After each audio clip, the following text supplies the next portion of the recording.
May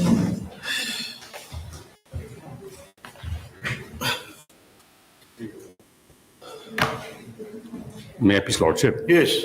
Lordship, I may be allowed to mention item number 23, Lordship, from the hearing list on behalf of Tayong Chuba. Lordship, he's some difficulties today. Would the matter can come up after this? 2 weeks, Lordship, or as per the convenience of the senior advocate. May it please your Lord Lordship. Chen. I'm for the respondent claimant, your Lordship. So let this matter be come up after 3 weeks, Lordship.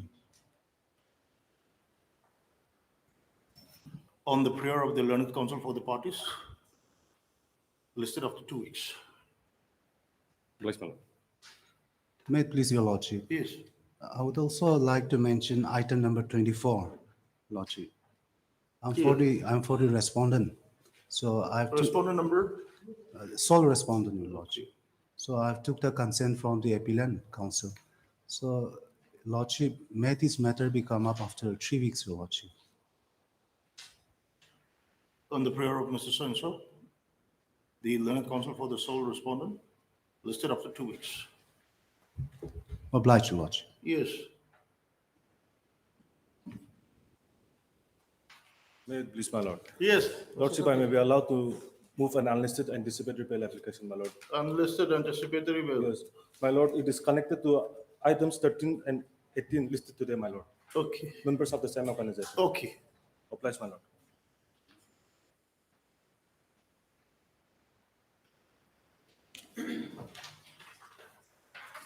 For motion, item number 1.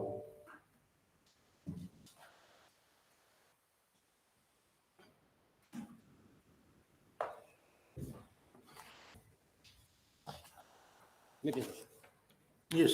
This petition has been filed for non-compliance with the judgment in order 96/2022, passed by this honorable court in petition number 146 of 2016. The judgment starts from page number 8. What is the operative? It should become the page number 14.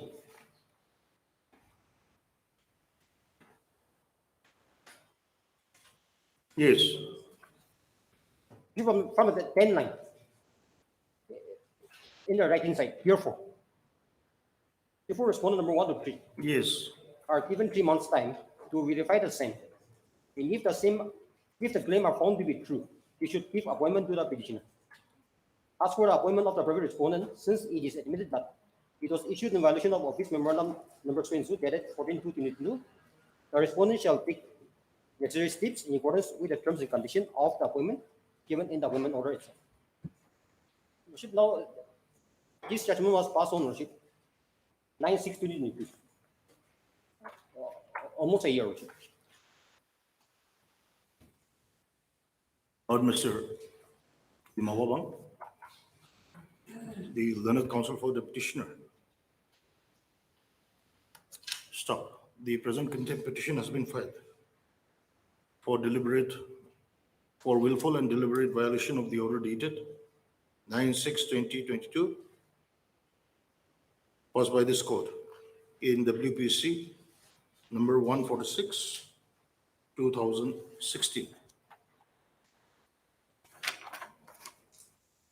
Issue notice to the respondents, returnable within 4 weeks.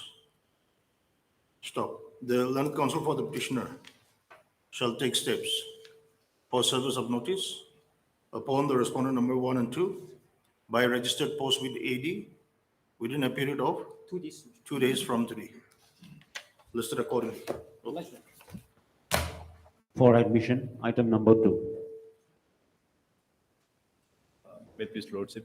Yes. Lordship, I am appearing on behalf of my senior Jamir counsel for the petitioner. Lordship, my senior he has some personal difficulties to take the matter today. So can I list after 2 weeks for hearing? What is the matter about? It's a matter about a regularization for the purpose of pension and pensionary benefits. Yes, Miss Lucy, Yes, Your Lordship. have you filed your affidavit? Yes, Your Lordship, I have already filed. You're for 1 to 4. Yes. Okay.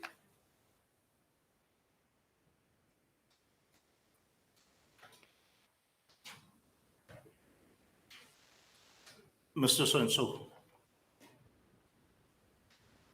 makes a mention on behalf of Mr. Moa Jamir, the leading counsel for the petitioner,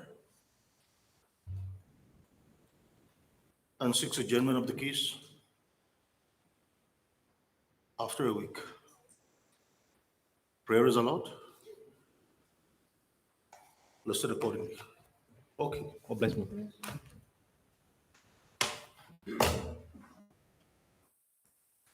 For admission, item number 3 and 4. Yes, May I please, Your Lordship, Lordship, in item number 3, item 3. yes, the matter is now before the Manpower Rationalization Committee for its recommendation. Okay, So, item 3. yes, Okay. and in item number 4, the matter is now before the Finance Department. Earlier, the Finance Department has rejected the proposal put up to the finance. But again, after examination, the petitioner comes within the zone. So now the petitioner matter is before the finance department. So Lordship, I pray that 3 weeks' time may be granted to us. Okay. To receive instructions. Yes, the status of the case. Okay, okay. Item 3 and 4. Yes, right? yes. 3 and 4.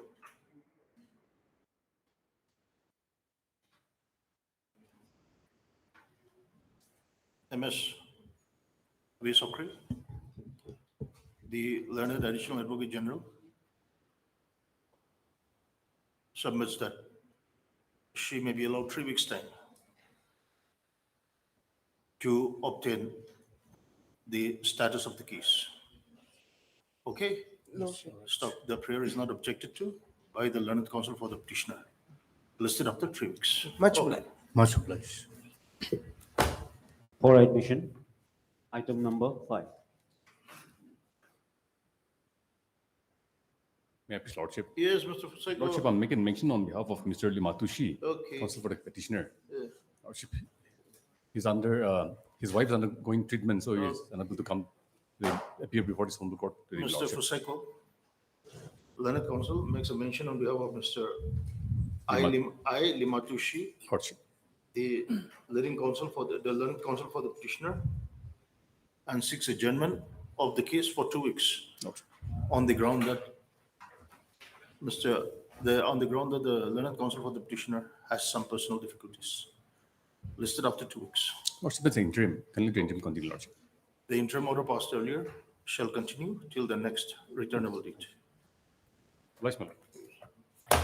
For admission, item number 6.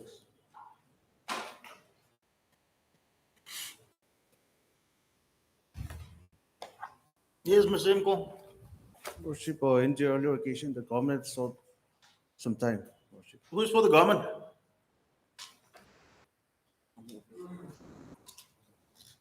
Lordship, can you grant 2 weeks' time to the state respondent, Lordship? E. Thiba. Oh, on behalf of Mr. M. Timson. What is the case? Lordship, the matters relating to mutation.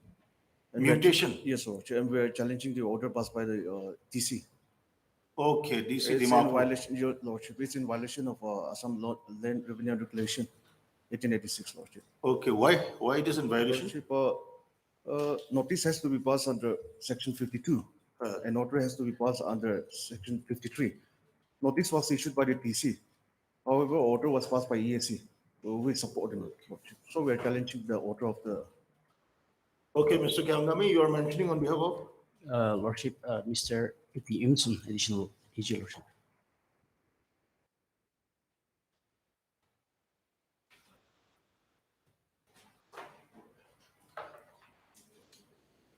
We give them time. Lordship. Have you filed your affidavit? None filed the affidavit. They have not filed their affidavit? Yes, Lordship. Okay. The learned government advocate prays for 2 weeks' time to file affidavit in opposition on behalf of the state respondents. Prayer is allowed. Listed after 2 weeks. Oblige, The Lordship. interim order passed earlier shall continue till the next returnable date. Much obliged.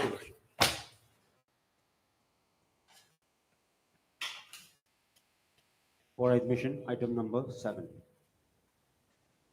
Lordship, Yes, if this may be taken up after part 1 you or will take up? Lordship. Yes. What is your submission? Lordship, this matter was heard by Lordship on 5/11/2022. Yes, In fact, the hearing was completed, however, due to difficulties expressed by the government. I have advocate. completely forgotten what we had discussed before. So So let's start. fresh hearing is required now.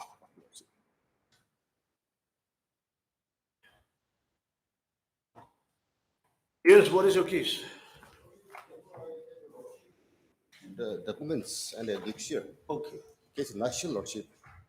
The petitioner was serving as police constable. In the year 2013, a case was registered before Police Station Depot, Karbi Anglong, Okay. under section 379 379. and provisions of other Arms Act, Lordship. Okay. So, in view of registration of the criminal case, the petitioner was placed under suspension in the year 2014. The criminal proceeding was conducted, held, and on the basis of the finding of the criminal proceeding, the petitioner was reinstated in the year 2020, Okay. Okay. with the condition that the reinstatement is subject to the outcome of the criminal case. After reinstatement, Lordship, the petitioner was acquitted from the criminal case. Whether it was an honorable acquittal. That is the question, That Lordship, is the question. to Okay. be determined. What is your case on that? Lordship,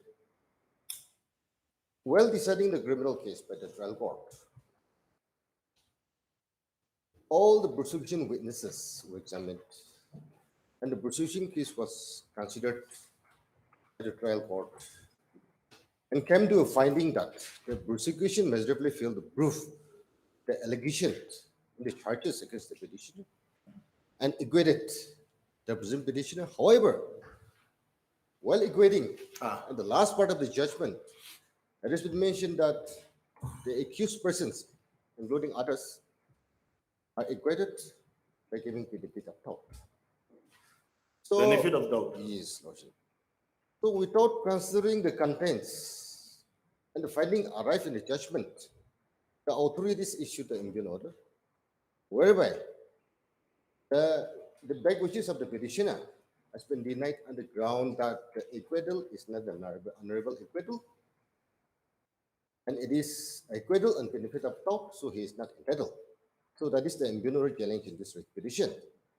Lordship knows the word honorable acquittal and the acquittal of benefit of doubt is not contemplated in the criminal procedure code. It is meant by the judicial pronouncement. Yes.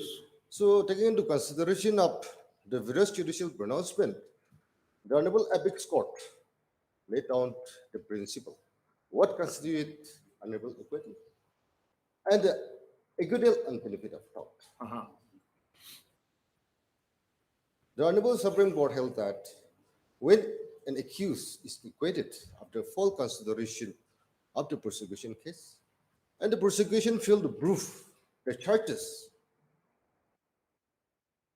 such cases can be termed as honorable acquittal. However, when the accused is acquitted for non-examination of some witnesses, or there's a flaw in the prosecution case, such cases can be termed as acquittal and benefit of doubt. My case is, Lordship, the case of the prosecution was considered, evidence taken, and finding was arrived by the trial court on all the issues. And it is the finding of the trial court that the prosecution miserably failed to prove the charges. However, by putting the word, the accused is acquitted by giving the benefit of doubt. Taking advantage of that, the authorities issued the immunity order, whereby denied the back wishes. Now, in this case, Lordship, the petitioner has already been retired by availing voluntary retirement. I'm not claiming for any back wishes service benefits. The petitioner is before this court, bringing for grant the full pay and allowances During the period of during the suspension. period of suspension. That is the specific barrier in this writ petition.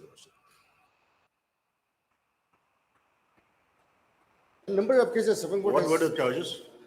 charges, Lordship, 379 theft and attempt to murder and possession of arms.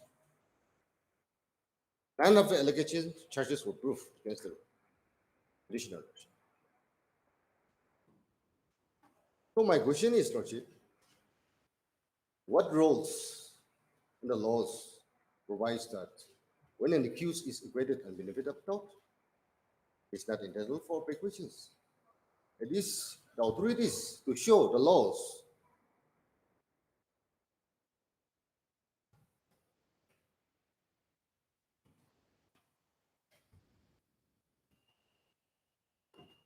Coming to my writ petition, Lordship. Yes.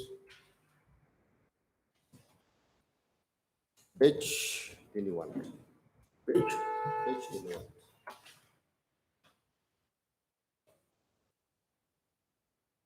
This is order dated 21/1/2014. This is the order of suspension. Next page, page 22. This is the type copy, page 22. 22 is the type copy, Lordship. This is the suspension order. May I read, Lordship? Yes. Whereas Constable Shri so establishing posted a special branch Zimbabwe was arrested on July 8, 2013. And the case has been registered in Gilai Police Station, Asan by so. Now, therefore, the undersigned in choice of power comfort by sub-rule 1, sub-rule 6 of the Nathaniel Service, Discipline and 7, hereby place Constable so out under suspension with effect from 28/12/2013.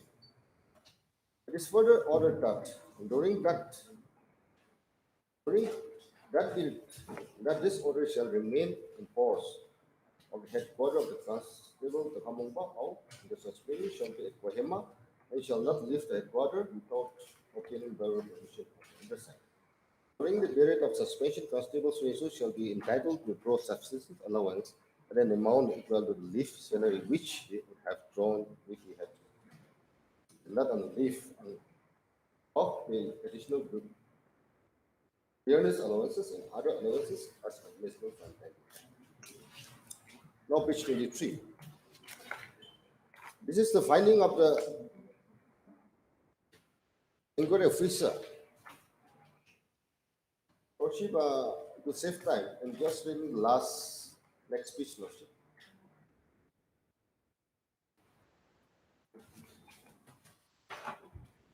Hence, in the last three sentences, Lordship, hence, in the light of above argument and in absence of independent witnesses, the undersigned is not in position to prove beyond any doubt the charges framed against the living, submitted for your kind information and further necessary action.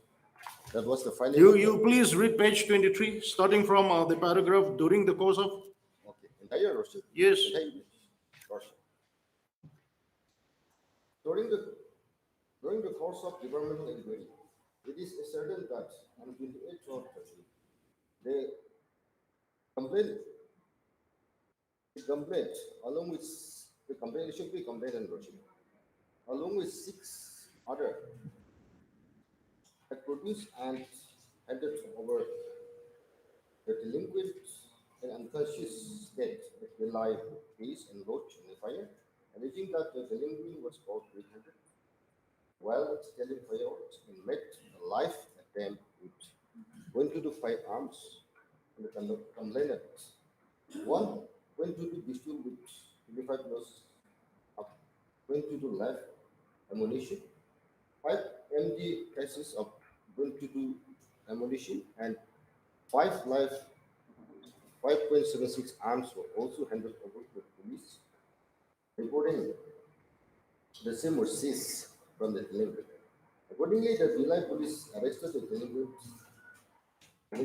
seized the articles and delight police station number so under section so was registered against the delinquent and forwarded to the district court, where the accused bail accused Accord bail. accused the presenting officer admitted that as per the FIR and the July police, the delinquent was caught red-handed when stealing firearm and was carrying illegal arms and ammunition, which they attempt the life of the complainant. However, the preventing officer candidate that the FIR was lodged by second party against whom the delinquent had agreement, and the Delhi police had taken action against the delinquent without conducting any inquiry from the independent witnesses. The complainant being a Garbi, the complainant being a Garbi from Assam, and the delinquent being a Nakam, Delhi police has taken action based on the report. The defending officer also concluded that as per the FIR, the delinquent is charged with 3 firearms along with 1 Islam Chaudhry. However, the defending officer concluded that Islam Chaudhry was never arrested and the delinquent had gone to the spot to inquire about the firearm that was supposed to be supplied to him by the Garbi to whom he had given a transmitted consent. The defending officer further concluded that the inquiry report submitted by the Deputy Superintendent of Police, Dimapur, was based on the report by the Thilai Police. Neither the Thilai Police nor the inquiry officer visited the place of occurrence and examined the independent witnesses. From the above argument, it is ascertained that the complainant is the second party with whom the delinquent had argument conflict. As per FIR, the delinquent and his accomplice, Islam Chaudhry, were caught red-handed when stealing firearms.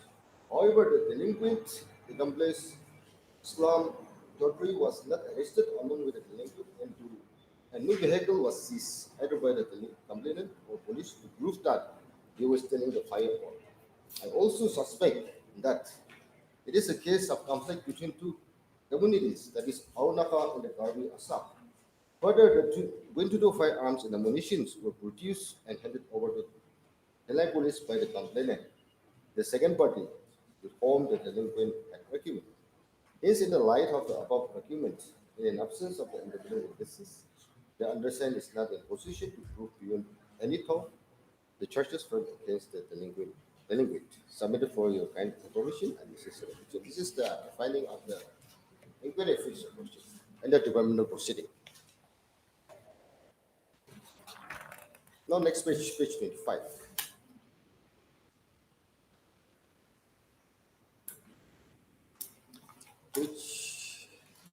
Page 25. 25.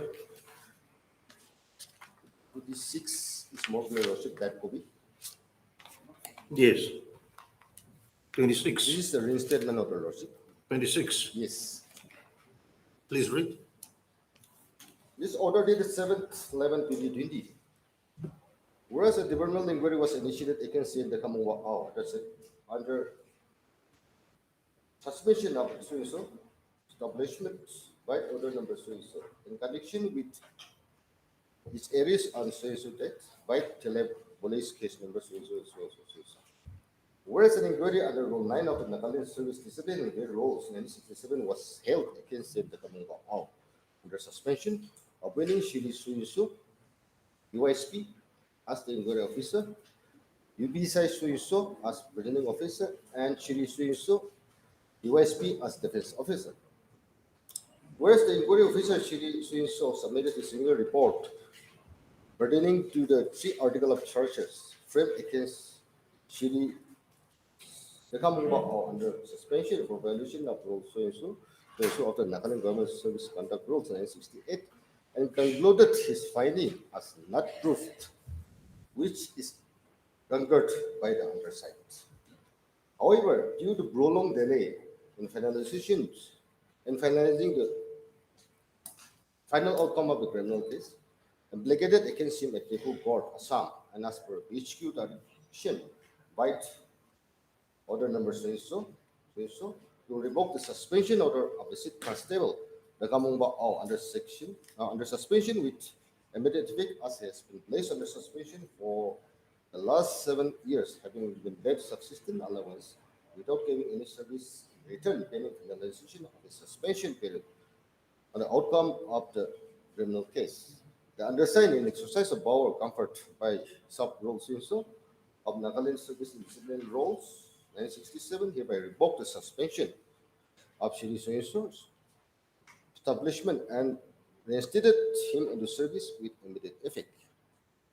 However, subsistence allowance paid to him during his suspension period will remain as such till culmination of his criminal case.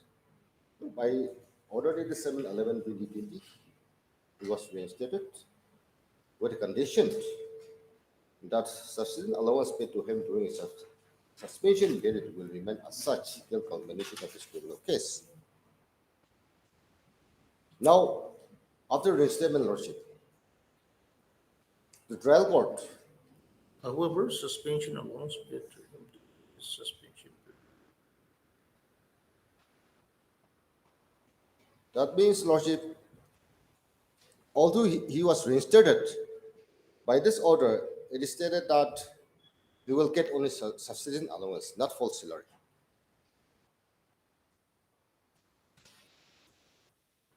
That is what it meant to say, Lordship.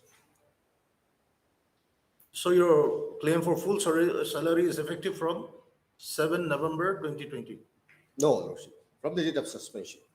from the date of suspension. That is 2013, You did not give service.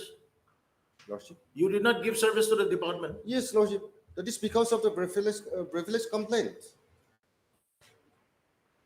And subsequently, I was acquitted, Lordship. That is the case, Lordship.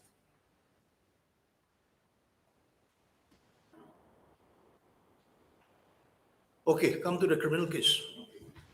Next page, Lordship. Page 27.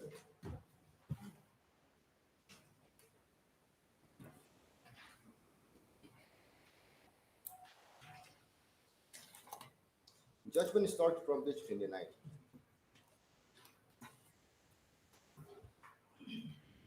Read the whole, let's see. Lordship.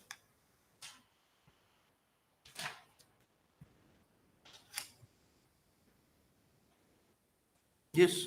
This is Session Court, case number 129 of 2018. Dated 6, the common bow dated 6/5/21. Next, Lordship, page 28. This is order dated 25/2/2021. Accused person, namely Shri Dekamong Bao and Soy Su, are present. The learned defense counsel Mr. Jitu Soy Su for the accused person is present. The judgment is pronounced and delivered in open court. Taking note of the evidence and report and considering of all the facts and circumstances, I am of the considered opinion that prosecution has failed to prove the case under section so slum tutory beyond all reasonable doubt. Hence, the accused Shri Dekamong Bao and Shri Su are acquitted on benefit of top and said that never get Lordship.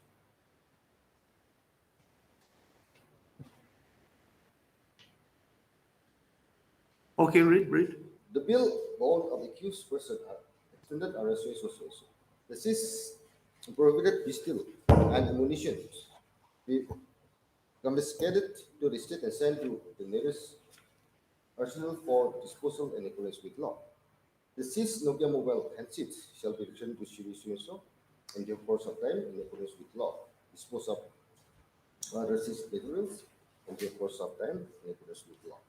Send a copy of the judgment to the Deputy Commissioner, but dispose of. Next page, Lordship.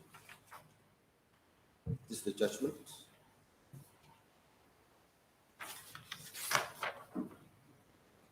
Judgment was pronounced on 25th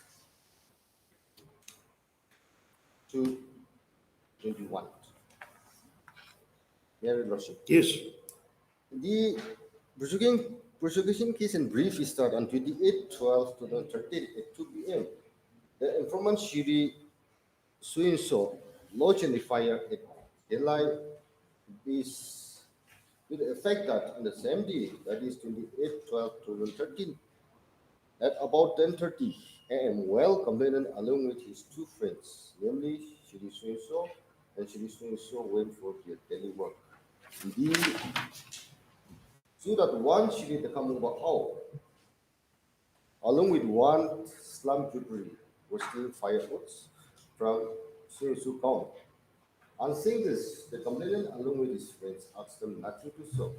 At that time, the Kamumbao opened fire by aiming at the complainant and his friends with an intention to kill them, but fortunately, the bullet did not hit them and they managed to save their lives.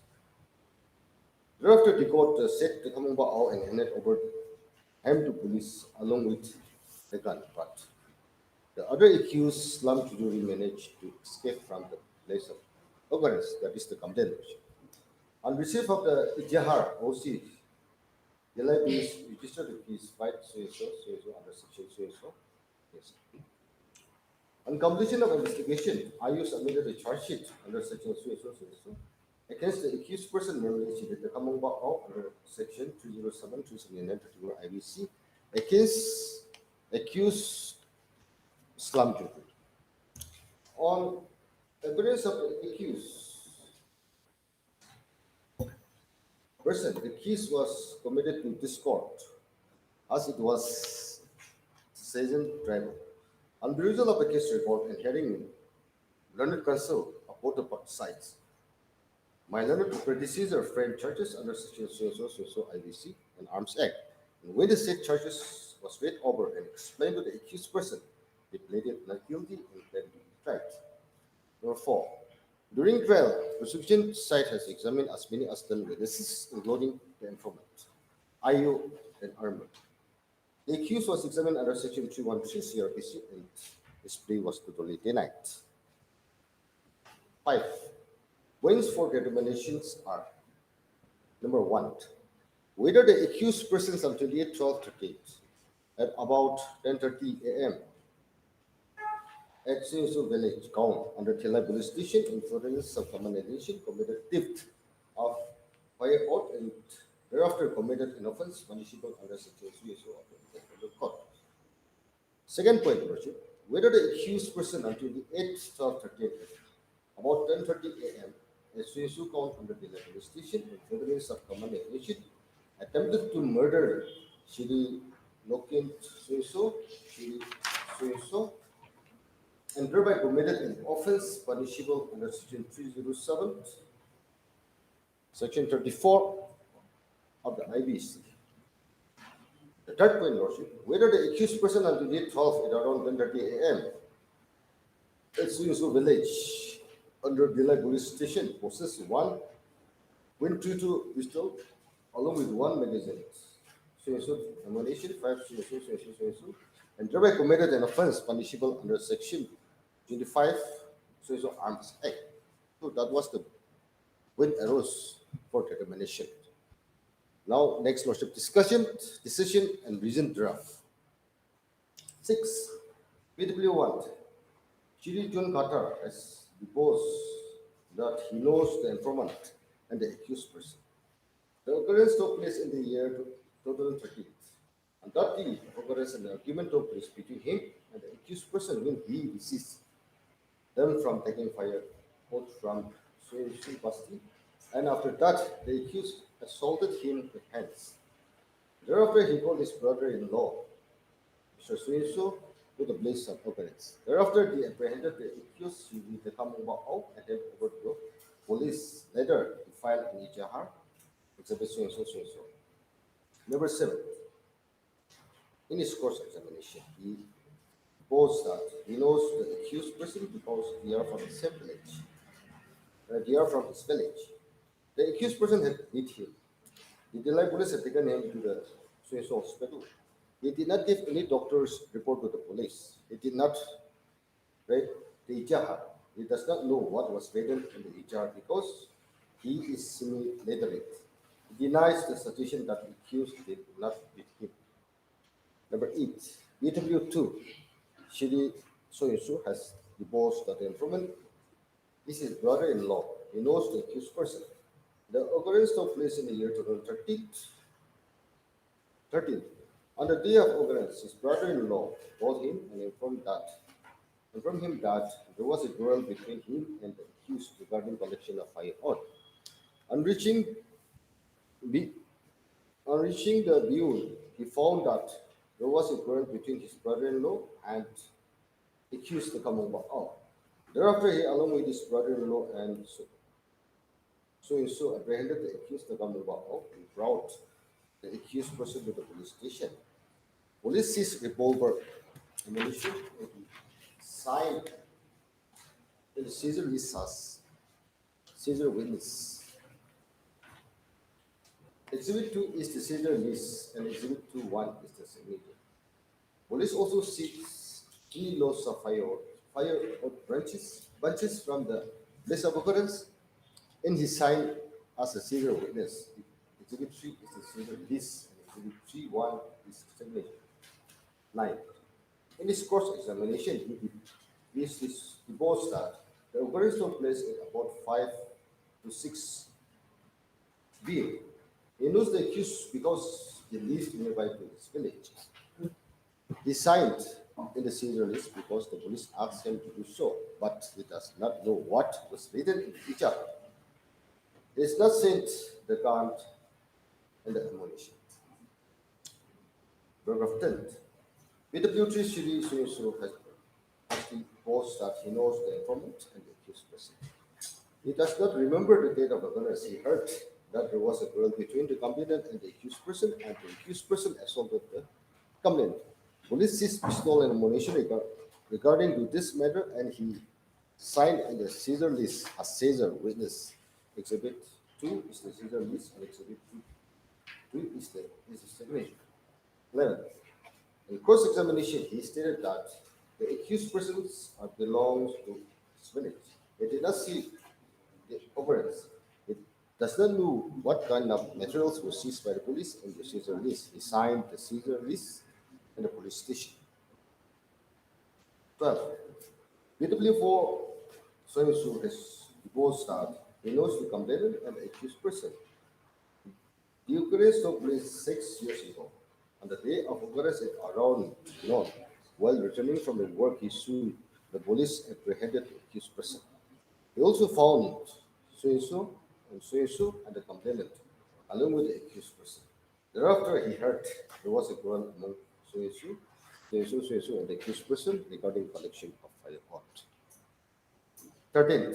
In cross-examination, he stated that he did not see the quarrel. 14. BW5 so has deposed that he knows the complainant and the accused person. He does not remember the date of occurrence. On the day of occurrence, he went to so work. On the evening, while returning from his work, he came to know that there was a quarrel between the complainant and the accused person regarding the firearm. The fighting took place near his house.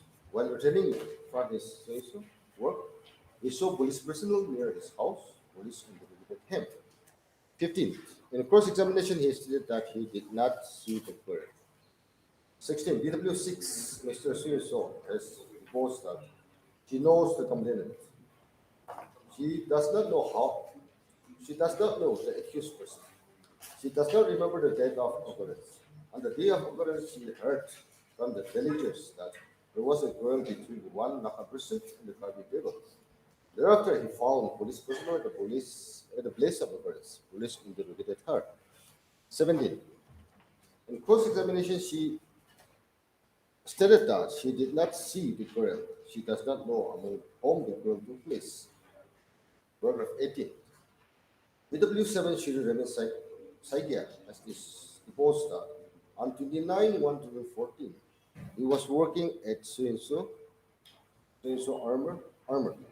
At that time, with regard to July B's case number so-and-so Parviano had sent following arms and ammunition wrapped with a white cloth, fully sealed wooden box, by so-and-so.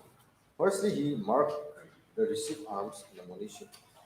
He had marked one number of pistol as exhibit so. After examination, he decided the result as follows. Result of examination. Exhibit E is the countermate to the bore pistol. It is a firearm. Answer received. Exhibit 2 are factory made to the bore RF light ammunition. Exhibit C are fire print to the bore empty shields. Exhibit D are factory made 7.65 mm live ammunition. Exhibit 3 is his report, and Exhibit 3.1 is his signature. 19.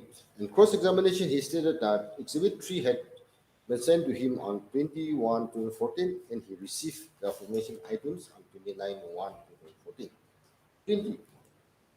PW 8 so has proposed that he does not know the complainant, but he knows the accused, the Kamungba. He does not know the other persons. The occurrence took place in around 5 years back. One day, there was an interaction between the accused, the Kamungba over some fire oath. He saw the Garvey versatile assaulting the accused person. Thereafter, the sick Garvey Babel handed over the aforesaid accused to police. 21. In his cross-examination, he declined. His cross-examination. 21, 21?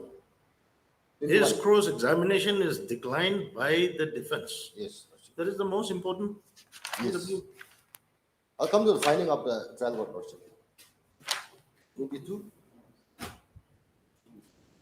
AW9 so has proposed that on 28/12/13, he was posted at Delhi base as ASI. And that year, one Shiri so filed an EJR before Delhi base received of Delhi base registered a case and directed him to take preliminary steps. The complainant, along with two other persons, namely Shiri so and Shiri so, brought the accused Lakamumba out to the police station. Thereafter, he interrogated the complainant. He also interrogated the accused person. During interrogation, he found one bag from the possession of the accused person, Lakam. From the bag, he found 1.22 pistol with magazines. In 5 rounds of .22 live ammunition. 5 rounds of .22 blank cartridge. 2 notes of 7.65 mm live ammunition, 1 Nokia mobile. He seized 22 pistol with magazines, so. Live ammunition, 1 Nokia mobile, and 1 black bag at the police station in presence of the witnesses.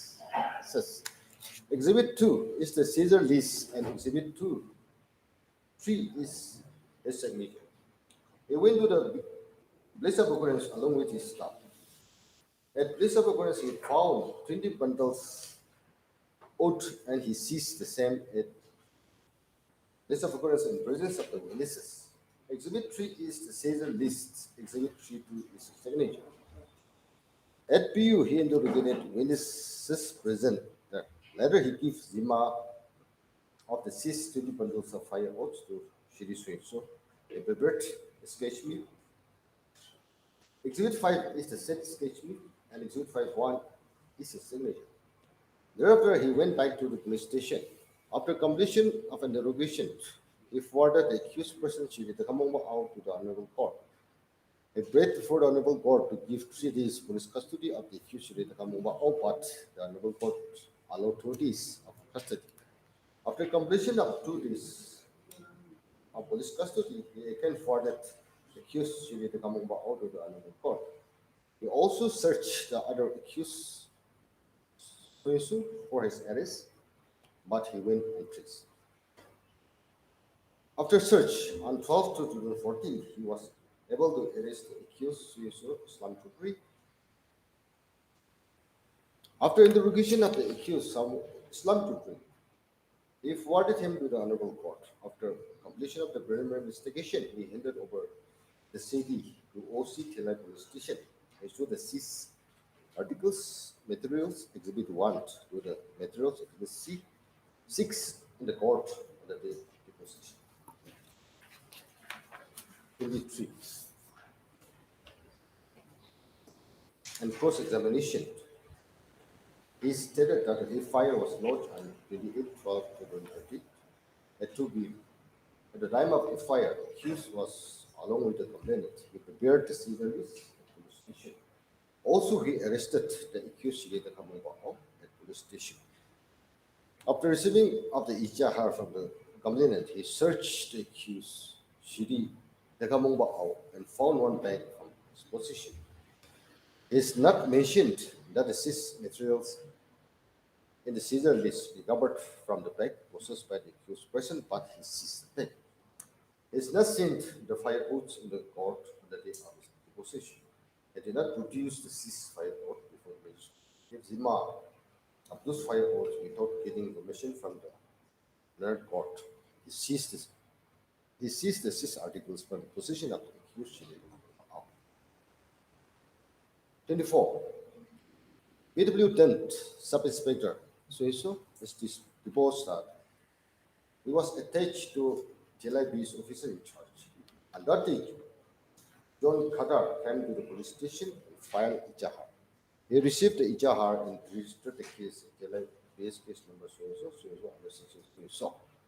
And he directed the ESI, Prasanda Sueso, to take the preliminary steps on the case. Exhibit 1 is the ijahar, Exhibit 1 2 is the stipulation. After completion of the preliminary investigation by the ESI handed over the CD to him on 24 June 2014. After going through the CD, he submitted a prayer for the district magistrate Karbiang Law for prosecution sanction, and Honorable District Magistrate kept the prosecution sanction order. As the investigation was already completed, he filed the charge sheet on 31/7/2014 against the accused Shirita Kamubao and Sueso Jortri. They filed the charge sheet against the accused Kamubao under section 279, 307, 34 of the IBC, read with section 25, 1A, 327 of the Arms Act, and against the accused Sueso. In cross examination, he stated that the FIR was lodged on 28/12/13 at 2 p.m. As per the ijahar, the occurrence took place on the day at 10:30 a.m. The place of occurrence was at about 10 to 11 km away from the police station. It took about half hour to reach the place of occurrence from the police station. It was not mentioned on the ijahar the delay of filing the ijahar by the complainant. At the time of filing ijahar, accused Shirita Kamubao was present in the police station. He denies the sufficient that the charge framed falsely against the accused person and nothing was recovered from the accused. 26. With regard to the points for the petition, Learned Defense Counsel has pointed out that the case is falsely lodged by the complainant. Number 1, that the prosecution failed to prove that the accused had tried to kill the complainant. In the fire, the complainant has alleged that the accused had fired at them, but in the deposition before the court, there is no whisper about the arms, nor firing. Hence, it proves that the complainant has exaggerated and embellished the prosecution story, and hence the prosecution story becomes thoughtful and unreliable. That no independent witnesses has supported the prosecution story, although the alleged incident claimed to be occurred in the village. That the prosecution has failed to prove that the accused has committed any theft of firearm from the possession or ownership of the complainant. Although it is alleged that the accused wanted to take away the firearm from the village of the complainant, but the complainant has stated that the accused is belong to his village.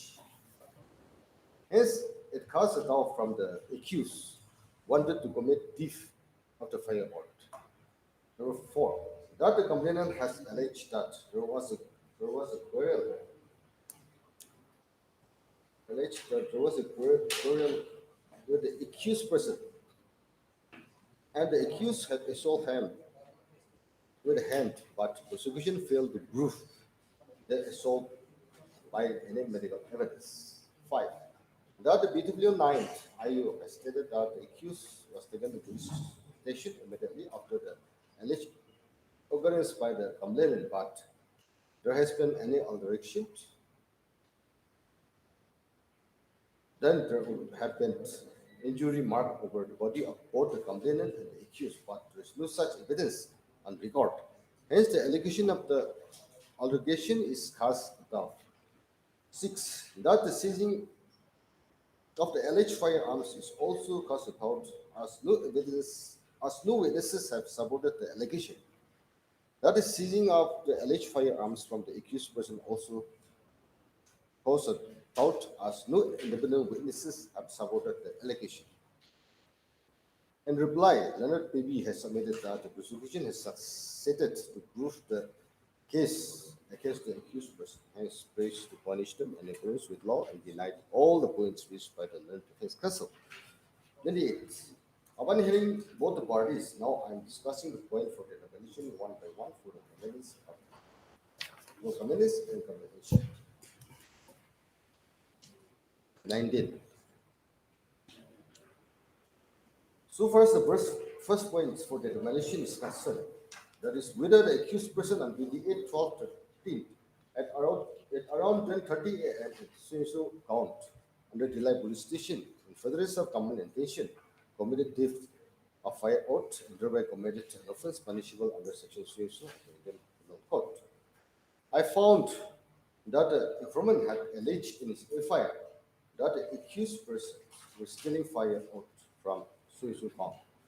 During examination in chief, BW1 has deposed that an argument was taken place between him and the accused when he resists them from taking firearm from so Basti. But BW2 has deposed that on the day of occurrence, his brother-in-law, BW1, had told him and informed him that there was a quarrel between him and the accused person regarding collection of firearms. Interestingly, BW1 has stated that accused persons are from his village. DPW3 has deposed that there was a quarrel between the complainant and the accused person, and the accused person assaulted the complainant. BW4 has not said anything about the commission of theft by the accused person. BW5 has deposed nothing about the commission of theft, but stated that there was a quarrel between the complainant and the accused regarding firearms. BW6 has deposed that there was a quarrel between the Naka person and the Garbi people. BW8 has deposed that one day there was an interaction between the complainant and the accused to come out over some firearms. 30. From the above evidence, it is found that the complainant had alleged in the FIR that the accused persons were stealing firearms from so but no BW have deposed that the accused person was caught while he was stealing firearms from the count. The prosecution has failed to prove beyond all reasonable doubt that the firearm whatsoever was collected by the accused person belonged to so count or to the complainants. The complainant could not prove whatsoever that the firearm was belonged to him or so count. They also raise a point in my mind that as the complainant has stated in his examination in chief that the accused was belonged to his village, then how the accused person could steal the firearm from his own village? The prosecution could not show any such order or tradition that nobody could collect firearm from the forest. If the complainant can have right over the firearm by 10 of the villagers, then why the accused person cannot claim the firearm to the villagers of the same village? The complainant could not show by any evidence that he was the absolute owner or the possessor of the disputed firearm. In view of all this about facts and circumstances, I am considered to be that the prosecution failed to prove the material ingredients of section 379 34 IBC against the accused person and thus failed to prove the first point for explanation beyond all reasonable thought. Second point, 31. With regard to the second point for determination, that is whether the accused person on 28/12/38 at around 10:30 a.m. at Suyesu government under Tele police station in furtherance of common intention attempted to murder Shiri Suyesu and Shiri Suyesu and Shiri Suyesu, and thereby committed an offense under punishable under section Suyesu of the Act. I have gone through the material evidence of the courts and found that in the FIR, the informant had alleged that while he resisted the accused person from stealing firearms from the Suyesu account, the accused Takamamba opened fire by aiming at the complainant and his friend and tried to kill them. But interestingly, in course of examination, in chief, the complainant nor any of the BWs of the village have not deposed anything like the allegation of the FIR. In view of this facts and circumstances, I am out to pursue the minute that prosecution failed to prove the second point for the examination beyond all reasonable thought. 32.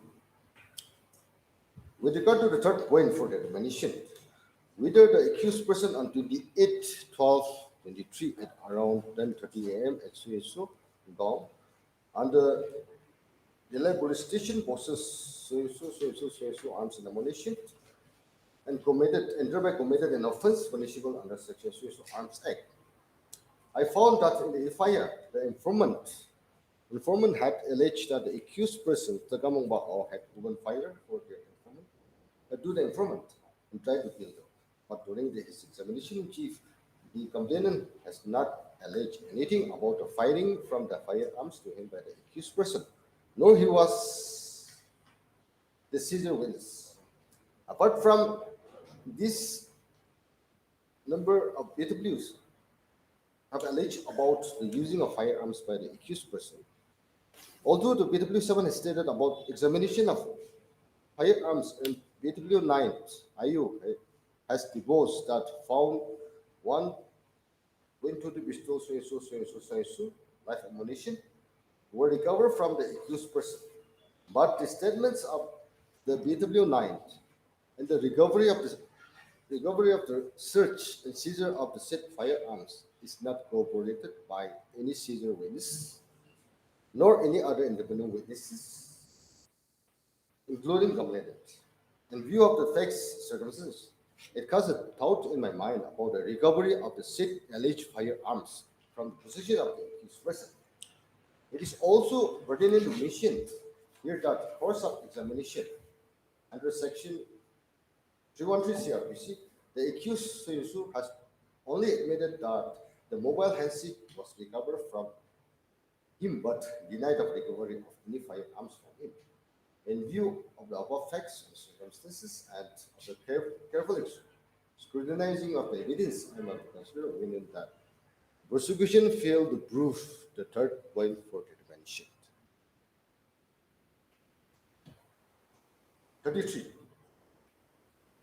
In the conclusion, I conclude my view, taking note of all the evidence on record of the instant case, that prosecution has failed to prove the case under section 379, 307, 34, ABC, and arms against the accused person, Shiri Suyesu and Shiri Jotri, beyond all reasonable thought.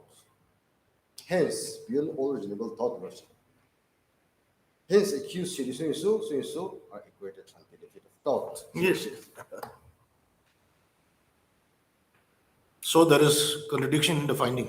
Yes, therefore, similar case arose before the Honorable Supreme Court, whether the acquittal is honorable acquittal or it is acquittal and a benefit of doubt.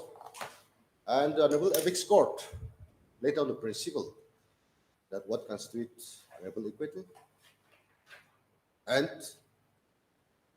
the acquittal and benefit of doubt. May I refer to the judgment, Lordship? Yes.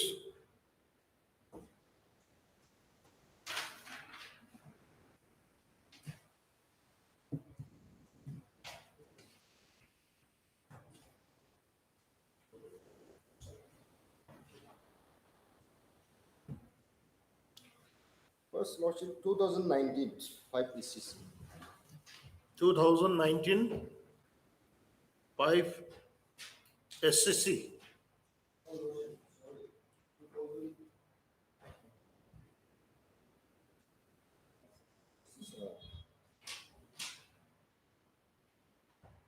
2018, 2018, 1 ECC, yes, 2018, 1 ECC, 797, 1 SCC, 797. 797 para. Para, Lordship, the operative part, within para is para 3, Para 3, 5, 6, 5, 6, para 10, and 25. 3, 5, 6, 356, 3, 5, 6, 10, para 10, 10, and 25. 25.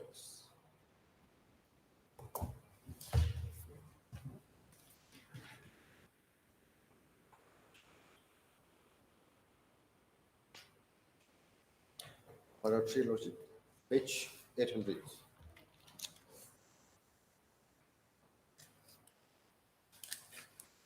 This is the facts, Lordship, short facts. Yes.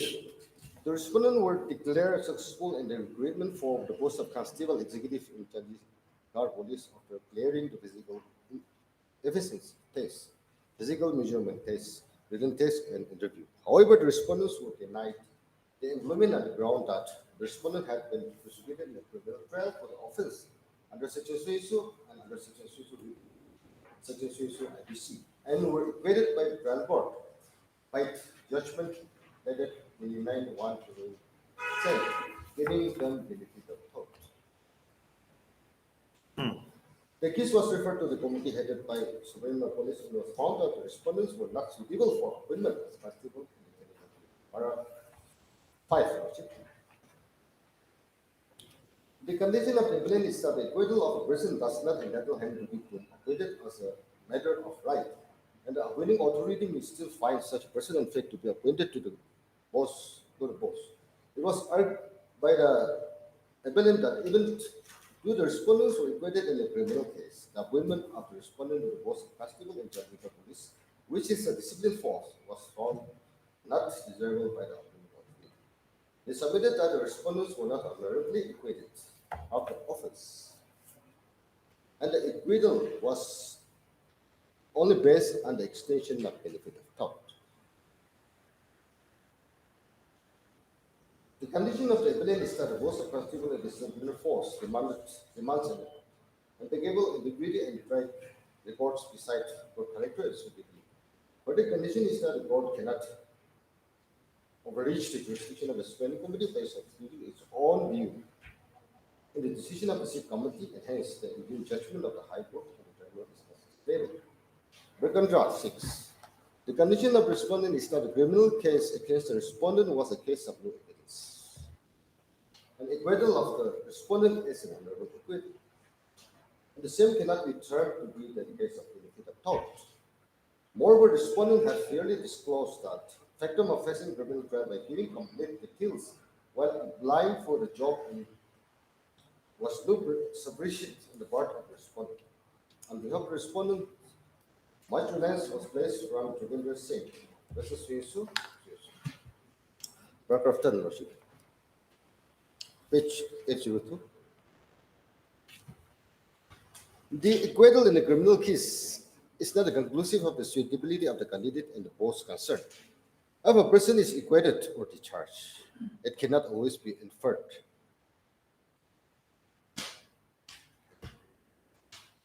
It cannot be inferred that he was falsely involved or had no criminal indecent. Unless it is honorable acquittal, the candidate cannot claim to benefit this. What is honorable acquittal was considered by this court in Suyesu case. It has been reflected here also. The meaning of the expression honorable acquittal came up for consideration before this court in Suyesu case. In that case, this court considered the impact of Suyesu honorable dealing with honorable acquittal by a criminal court under disciplinary proceedings. In that context, this court held that mere acquittal does not entail an employee to reinstatement in service. The acquittal was held to be honorable. The expression honorable acquitted of plain, fully exonerated are unknown to the court of criminal procedure or the penal code, which are coined by the judicial pronouncements. It is difficult to define precisely what is meant by the expression honorable acquittal. Honorably acquitted. When the accused is acquitted after full consideration of prosecution evidence, this is a modal logic, and that the prosecution had reasonably failed to prove the charges leveled against the accused, it can plausibly be said that the accused was honorably acquitted.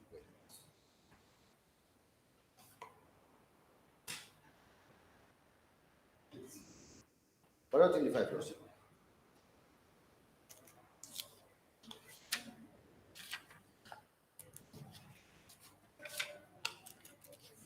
Page 804. Yes, para 25. Page 804.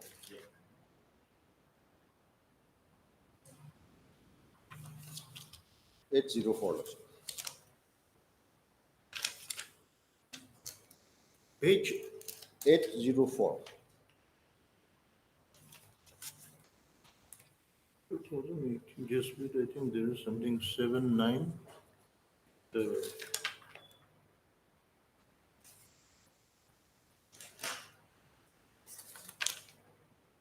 Para 20. Lordship, page 804. Paragraph, this is continuation of paragraph 11. This is continuation of para 11. Yes. It's not a separate paragraph, Lordship. Page 804. Ah, Yes. The expression honorable acquittal. yes. The expression of honorable acquittal was considered by this court and Su case. In that case, this court was concerned with the situation where disciplinary proceedings were initiated against the police officer. Criminal case was pending against him under section 509 ABC and under section so. He was acquitted in that case because of non-examination of key witness. There was a serious flaw in the conduct of the criminal case. Two material witnesses turned hostile, referring to the judgment of this court in RBI versus so, were in somewhat similar fact situation. This court upheld the bank action, refusing to reinstate the employees in service on the ground that in the criminal case he was acquitted by giving benefit of doubt. So, what constitutes benefit of doubt has been explained above, Lordship. High Court was not justified in setting aside punishment imposed. Which para you are reading? Page 804 804. The High Court, this court. is High Court. Lordship, this court, This court held that the High Court yes, was not justified. in setting aside the punishment imposed on the departmental proceedings. Ah, Next, Lordship, continuation. This court observed that the expression honorable acquittal of blame, and fully exonerated are unknown to the criminal procedure code or the penal code. They are coined by the judicial pronouncements. This court expressed that when accused is acquitted after full consideration of the prosecution case, and the prosecution miserably failed to prove the charge level against the accused, it can plausibly be said that the accused was honorably acquitted. So, in the present case also, Lordship, all the prosecution witnesses were examined, considered the prosecution case, and the trial court came to a conclusion that the prosecution failed to prove any of the charges against the petitioner accused in the trial court. Therefore, such acquittal should be termed as a honorable acquittal in terms of the principle laid down by the apex court in this case. let us read your page 39, para 33 once again. Para, Lordship. Page 39, para 33. Let us read that. In conclusion, Yes. yes, please read that. In the conclusion, I conclude my view, taking note of all the evidence on record of the instant case, that the prosecution failed to prove the case under section so and so, so and so, so and so, so and so, beyond all reasonable thoughts, beyond all reasonable thought.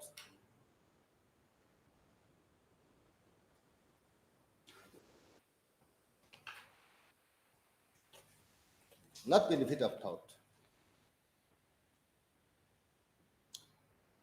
Okay. Same subject, Worship. Acquittal and benefit of doubt and honorable acquittal, Worship.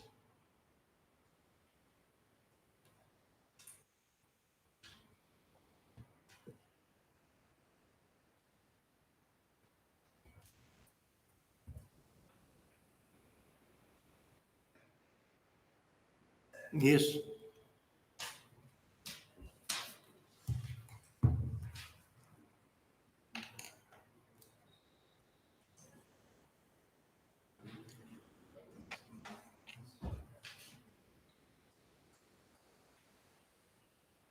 Two 2015, Worship.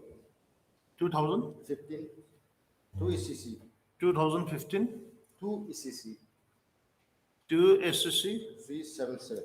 page 77. 377. Para? 377. 377. Yes, Worship. Para? Para 3. Para 7. Para 3, 7, 11. 11, 14, 15, 16. 14, 15, 16, 17. 17, 19. 19. Yes. This case is also referred to the judgment. which Okay, I- read, let's see. 2015 to SSC 377, okay. The facts are similar with the present case. Let's read. You are relying on para 3. Yes. This is the facts, Worship. Yes. The appellant, Jukendra Singh, who had also applied in the year 1987, was also called in 2001 and was among 40 candidates who had applied and were declared a successful candidates. The appellant was medically examined and was called for an interview as he was found fit for selection to the post of constable. However, after verification of his indecent and the character from his native village, it was found that he was involved in a case with FIR number so and so, so and so under provision of so and so, and so and so. After the trial was conducted by the additional senior judge, so and so, the appellant was acquitted from charges. Legal vacancy, and so and so. The appellant filed the original application before CAT, so and so for issuing a direction to the respondent for issuance of an appointment order in view of his selection to the post in the selection process. And that is facts first. Verse 7. 7 years. It is the condition of Mr. So very person for the appellants that the appellant was honorably acquitted from the charges in the criminal proceeding is initiated against him by the state of Punjab. And undisputedly, there is no allegation of so-and-so relevant information to be furnished by the appellant in his election to the respondent. Para 11. On the other hand, it has been considered by Mr. So and counsel on behalf of the respondent that the appellant was not honorably acquitted of the offense arising out of a case registered in FIR number so and so, so and so, as the eyewitnesses of the occurrence had declined to support the prosecution version and they were declared hostile by the second judge. Therefore, the proceeding against the appellant accused resulted in an acquittal which cannot be construed as acquittal of appellant on merit. Para 14. On the basis of the opposite rival legal contention, on behalf of both the parties, the following points would arise for our consideration. Number 1, whether the denial of benefit of appointment to the appellant by the High Court is legal and valid in the eye of, in the light of the facts that the appellant was acquitted from criminal case pending against him. Number two, what on? 15, Lordship. To answer point one, we must first consider whether the acquittal of the appellant from the criminal case was an honorable acquittal. It is the condition of the respondent that even though the appellant was acquitted in the criminal case, the appointment of the appellant by the appointing authority to the post of constable and social police, which as a discipline force was not desirable. The High Court held that what would be relevant is the conduct and the character of the candidate to be appointed and the case as claimed by the appellant. Further, the relevant consideration to the case is In the service of the state, yes, in the, read, I think we have in skipped some the lines. service of the state police, and not the actual result thereof in the criminal case as claimed by the appellant. Further, the relevant consideration to the case is the antecedents of the candidates for appointing him to the post of custody. Yes. 16. However, adverting to the criminal proceeding initiated against the appellant, we would first like to point out that the complainant did not support the case of the prosecution as he failed to identify the assailant, and further admitted that the contents of section 3 statement were not disclosed to him, and his signature was obtained on a blank sheet paper by the investigating officer. Further, Shuisu, who was an eyewitness of the case, who was also injured, had failed to identify the assailant. Both witnesses were declared hostile on the request of the prosecution. 17. The learned additional sitting judge, Shuisu, held that prosecution has not been able to prove in any way the allegation against the appellant. Thus, the learned judge held that the prosecution has miserably failed to prove the charges leveled against the appellant in the criminal proceeding. Therefore, we are in agreement. With the findings and judgment of the learned additional sitting judge, and are of the opinion that the acquittal of the accused from criminal case was an honorable acquittal. It is not mentioned in the trial court order, but the Supreme Court says acquittal is honorable acquittal.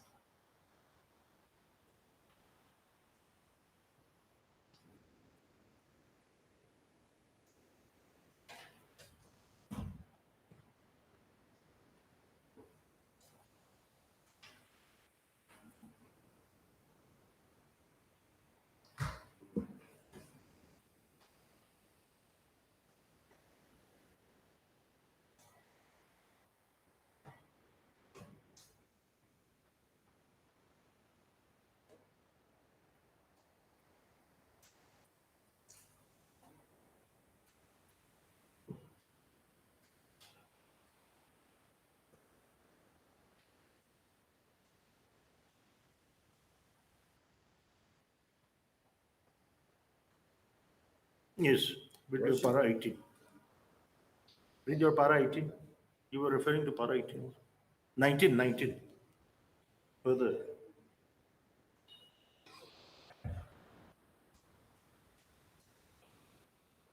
Yes. Further, an acquittal of the villains is an honorable acquittal and addresses its purpose.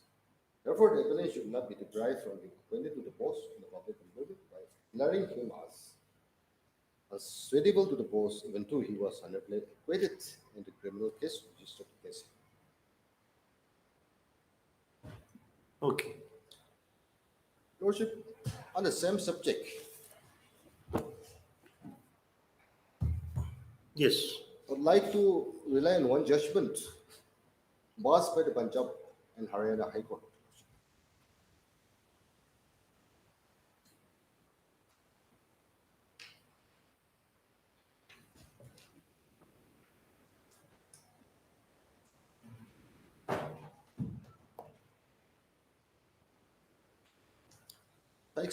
Text may be different, Rashid, slight difference, but in principle of honorable acquittal and acquittal on benefit of doubt. This is AIR 1967. Yes.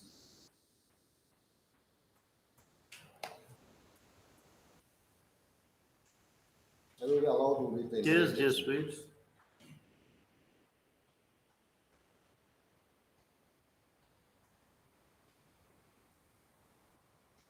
Any para? No, Roshi. You will be allowed to read the whole judgment. The whole judgment? Yes. Okay. Some bara may not be relevant, Roshi, but the petitioner. Just wait, just wait.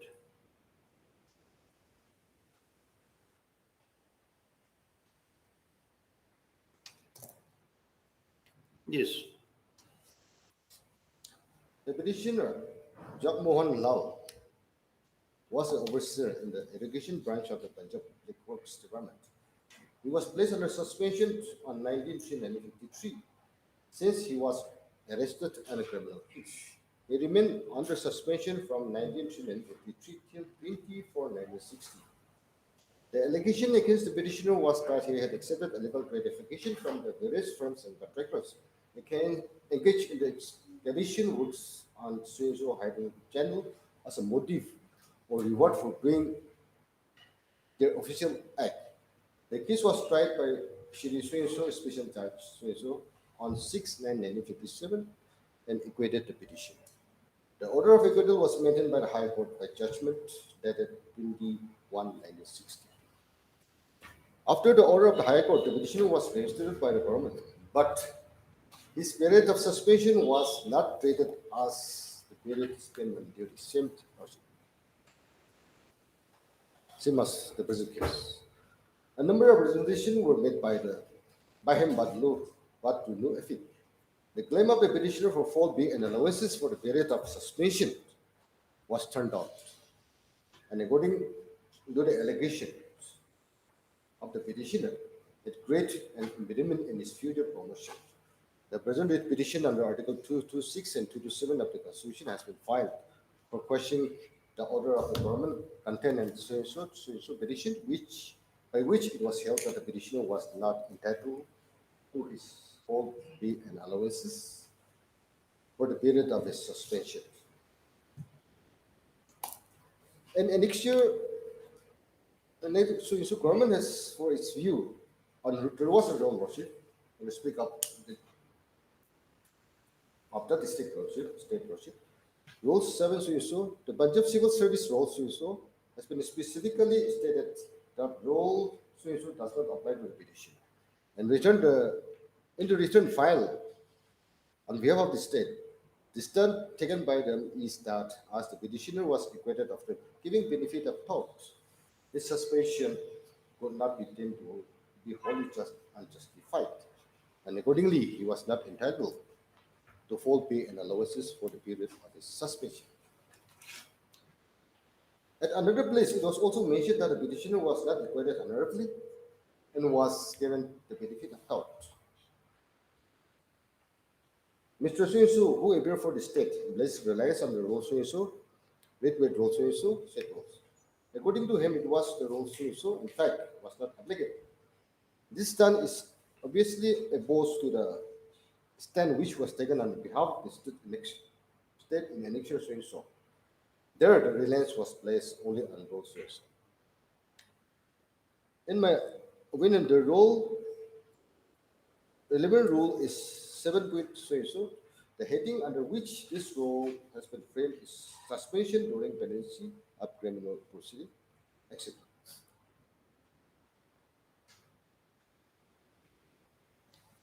What's the next page? Relevant part. First, second, third, fourth. Fourth paragraph, Worship. The interpretation. Where is this? Next page, second page. Second page. Oh, just wait, just. Listen, this start. Just wait, your paging is wrong. Oh, sorry. Just second sentence.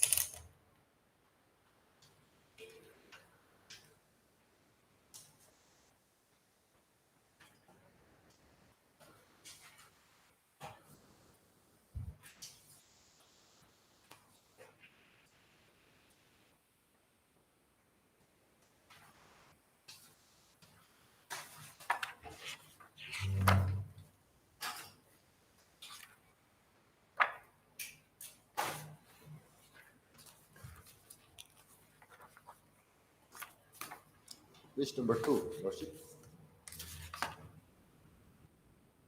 First, second, third, fourth paragraph. The sentence starts the interpretation. Has your Lordship got it? Page number 2, down below, page is given, Lordship. Yes, yes. The sentence start from the interpretation. The interpretation. Yes, Lordship. The interpretation which has been brought by the government on the role is incorrect. The blame which attached to the petitioner was that there was a criminal charge against him under which he was standing his trial. The moment he is acquitted of the charge, he is acquitted of the blame. In criminal law, the court are called upon to decide whether the prosecution has succeeded in bringing home the guilt to the accused. The moment the court is not satisfied regarding the guilt of the accused, he is acquitted. Whether a person is acquitted after giving benefit of doubt or for other reason, the result is that his guilt is not proved. The Code of Criminal Procedure does not contemplate honorable acquittal. The only word known to the court are discharged or acquitted.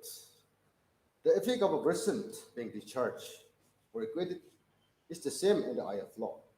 Since according to the accepted notion of imparting criminal justice, the court has to satisfy regarding the guilt of the accused beyond reasonable doubt. It is generally held that there being a doubt in the mind of the court and the accused is acquitted. Now, last paragraph, Lordship. In that page, Lordship. My view finds support from so-and-so, states of so-and-so, and so-and-so, while interpreting the similar rule, held that the effect of the order of discharge, therefore, clearly is that the petitioner was acquitted or exonerated of the blame or of the allegation, which were made against him by the prosecution. Such a discharge, therefore, in my opinion, is clearly covered by the word acquitted of blame as used and also of the statement. Once this interpretation is placed on the word acquitted of blame, there can be no room for doubt that the government was not entitled to withhold the salary of the petitioner during the period of his suspension. Next, the Madras High Court, also in the Union of India versus Jairam Suesu, year 1960, has taken the same view. It has been observed there is no conception like honorable acquittal in the criminal procedure court. The onus of establishing the guilt of the accused is on the prosecution. And if it fails to establish the guilt beyond reasonable doubt, the accused is entitled to be acquitted. Where the servant was suspended because there was a criminal prosecution against him, and he was acquitted during and reinstated, he is entitled under the general law to the full be during the period of his suspension. Last second paragraph, Lordship, in that page, page 3. Paragraph? Last second paragraph, same page. Others are not relevant, Lordship. The para starts with the word? Clause 2, where authority mentioned. Okay. Where the authority mentioned? Yes, in Yes. sub-rule 1 is of the opinion that the government servant has been fully exonerated or in case of suspension, that it was wholly justified. The government servant shall be given full pay and allowances to which he would have been entitled had he not been dismissed, removed, compulsory retired, or suspended, as the case may be. Once he is reinstated after acquittal, he is entitled for all the pay and allowances.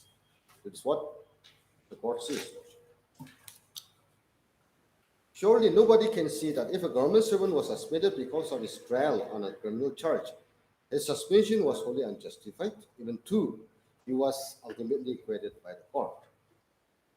The suspension in such case takes place because of his arrest in the criminal proceeding. The suspension in the case of the criminal lapses. This is what? He suspension, no, or the. Yes. The word is the or he.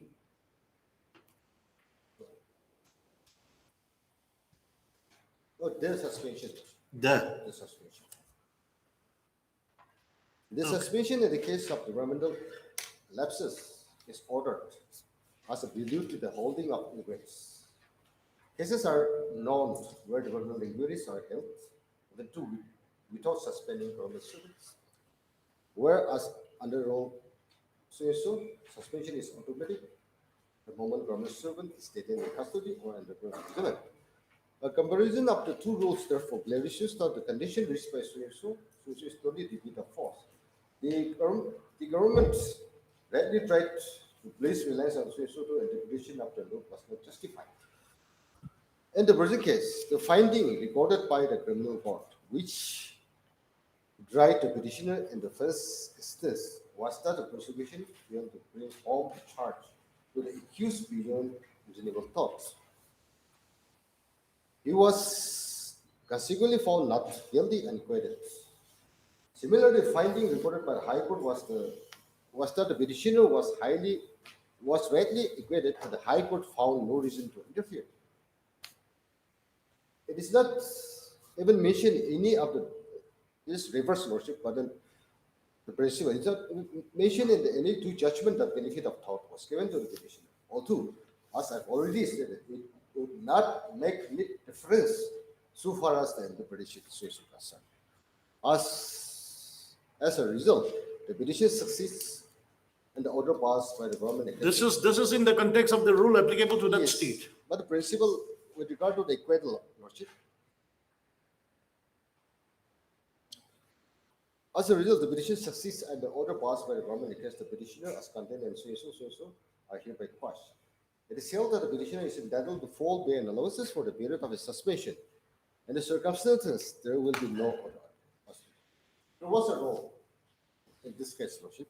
However, the court have discussed what constitutes the honorable acquittal and the acquittal and benefit of doubt. Once accused is acquitted, his discharge from the criminal liabilities, set free from the criminal liabilities, lordship, that is what the court says.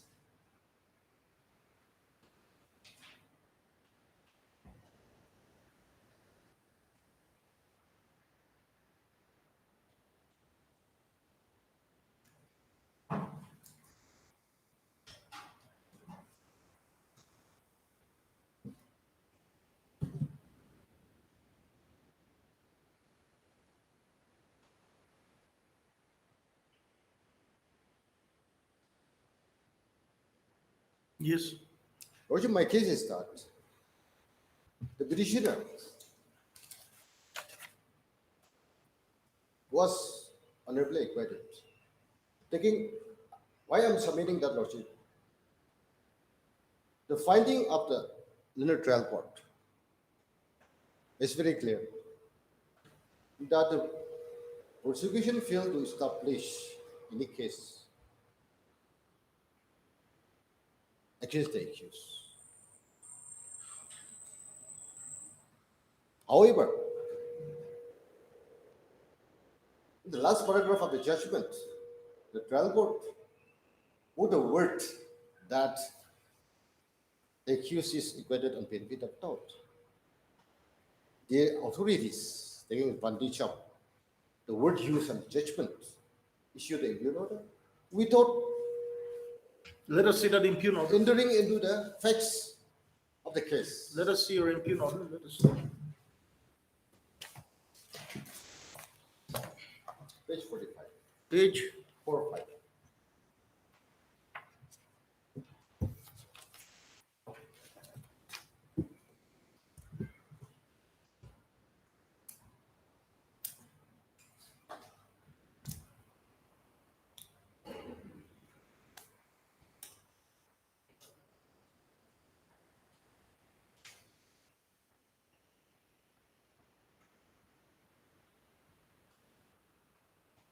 Your Okay. Lordship, Yes. this order dated 6/9/2021.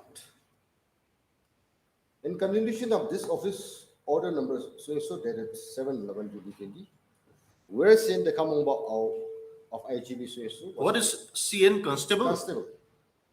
Constable the common law of IGB establishment was reinstated in service from suspension with a condition that the subsistence allowance paid to him during his suspension period will remain as such till culmination of the criminal case. Just read this, with the condition, what was the condition? That the subsistence allowance paid to him during his suspension period will remain as such till culmination of his criminal case. So This one actually, is reflected in the reinstatement order.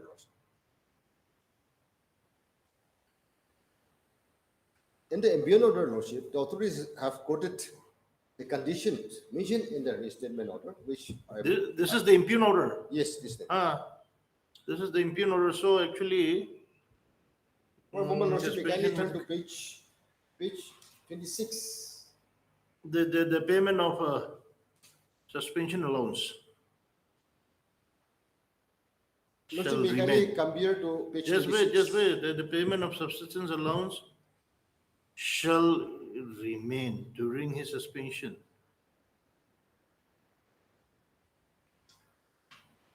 So the subsistence allowance was to continue till culmination of the criminal case. Yes, Lordship. Despite reinstatement. Okay. Although, Yes. although he was reinstated in the year 2020, he received only sufficient allowance. In fact, generally, Lordship, once a person is reinstated, is entitled for all bail and allowances. But then a condition was inserted in the reinstatement order that sufficient allowance paid to him during his suspension period will remain as such till culmination of his criminal case. Because the petitioner was reinstated before the trial court acquitted him.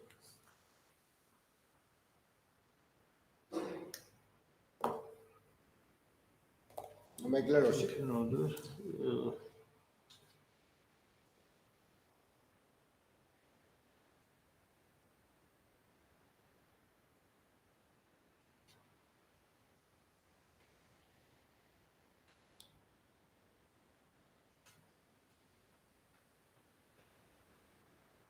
I think this is 45 is not the impugn order.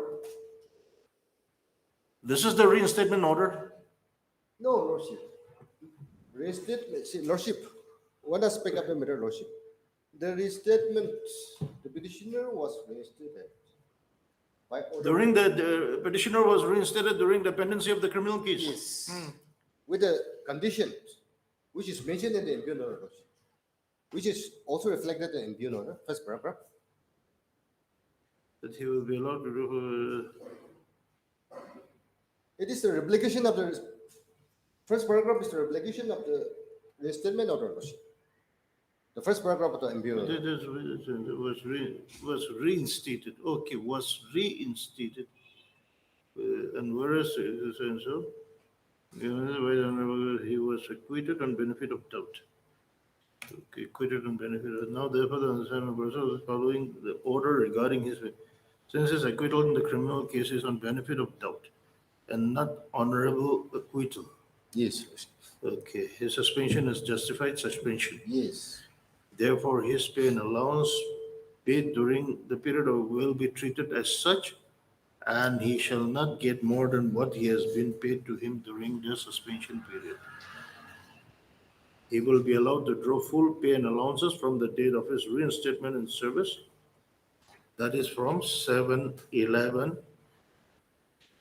So you were reinstated on 7/11/2020 during the pendency of the criminal case. Yes. Okay, what is your prayer? What is your prayer? Page 16. Page? Page 16. 1-6. Okay. First prayer is to set it aside and quash the impugn order that is 6. Impugn order so and so in respect of denial of full salary Yes. during Suspension period. Next page B. just wait. Direct the authorities. Just to- wait, just wait, just wait.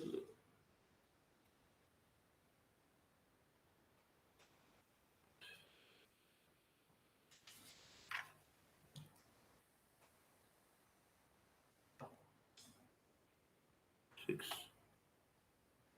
Impugn order dated 6/9/2021. Okay. Second prayer, Lordship. Direct the authorities to be false salary and other constitutional benefits to the petitioner from the date of suspension, that is 28/12/2013 to 7/11/2020. Lordship, since the petitioner has already availed voluntary retirement in the year 2020, I am bracing for the payment of full pay and salary during the suspension period only, Lordship. You retired when? Lordship, Where is your para? at the next, the room is Lordship, page 9, Page, 19. page 19. Yes.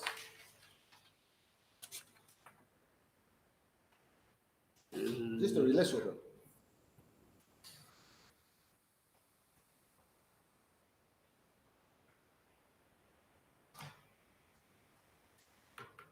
Hello.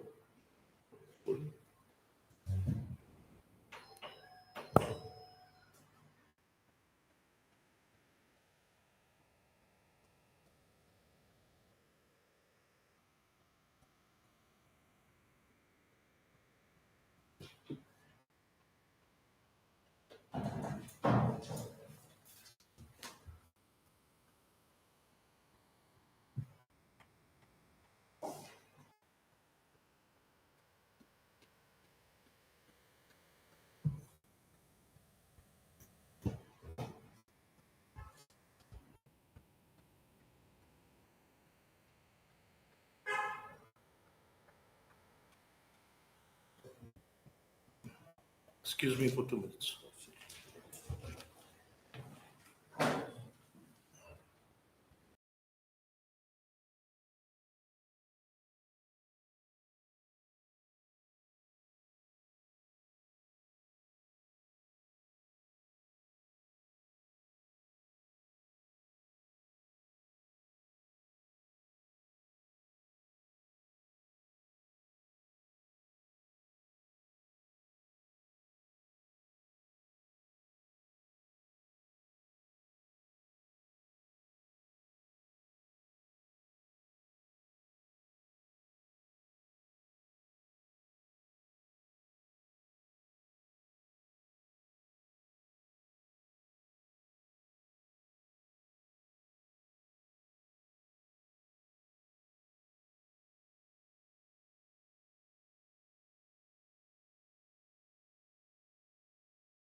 Yes.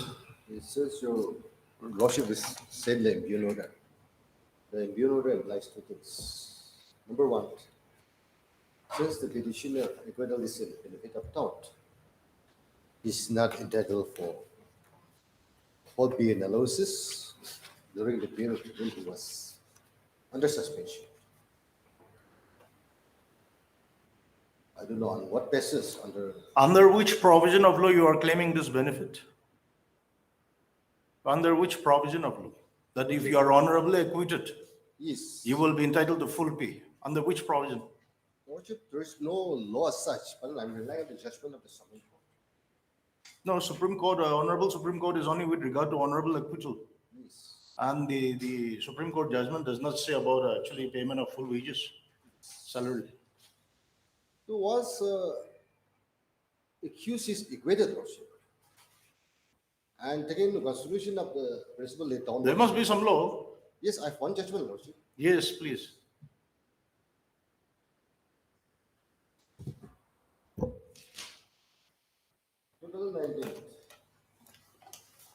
What is the citation? 2019, 5 SCC. Just wait.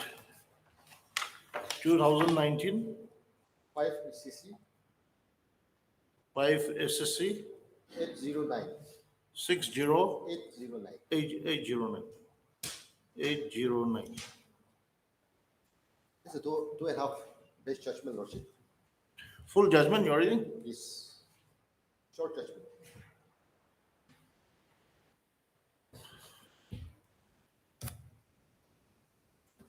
Yes, please. The judgment starts from page 809 and the relevant body part is from page 810. May I let proceed? From Para? From starting, Lordship, para 1. Okay. Lift conduct. Yes. Debilin was placed under suspension on 23/10/1979 while he was working as a sorting assistant and railway mail service at Suinsu in contemplation of a disciplinary proceeding on the allegation of involvement in forged payment of high value money orders. And the FIR was lodged against the appellant and Suinsu police station, and the case was registered under Suinsu. The order of suspension was revoked on 21/10/1987, pursuant to which he joined the duty and worked till 28/2/1997. When he was dismissed from service in view of his conviction under section so.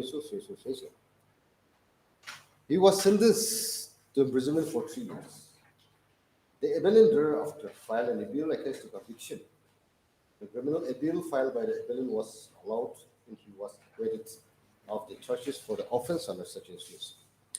The request of the appellant for reinstatement of acquittal was refused on 3/6/2002.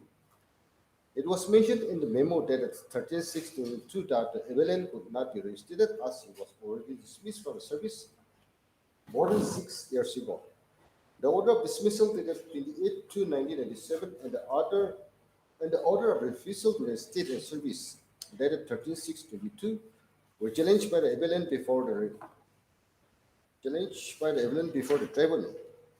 The tribunal allowed the original application and directed the reinstatement of the appellant by holding that he shall be entitled for seniority and notional taxation of pay with increment from the date of his dismissal till his reinstatement.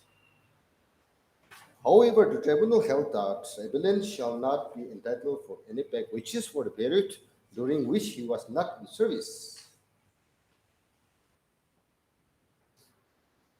Pursuant to the order of the tribunal, the appellant was reinstated on 21/2023 by order dated 1/5/2051/2003. The senior summarin of Suinsu Allahabad rejected the representation of the appellant for fall B and allowances for the period of suspension, that is 23/10/1979 to 11/11/1987. The writ petition filed by the appellant against the order of the tribunal by which he was not granted back wages was partially allowed by the High Court. The High Court held that The appellant shall be entitled to full back wages from the date of order of the acquittal, that is the order of the High Court, from the date of the acquittal only, 31/8/2001, till the date of his reinstatement, that is 21/2003. The appellant is before us explaining the legality and validity of the judgment of the High Court by which the payment of back wages was restricted only to the period between the date of his acquittal and the date of his reinstatement.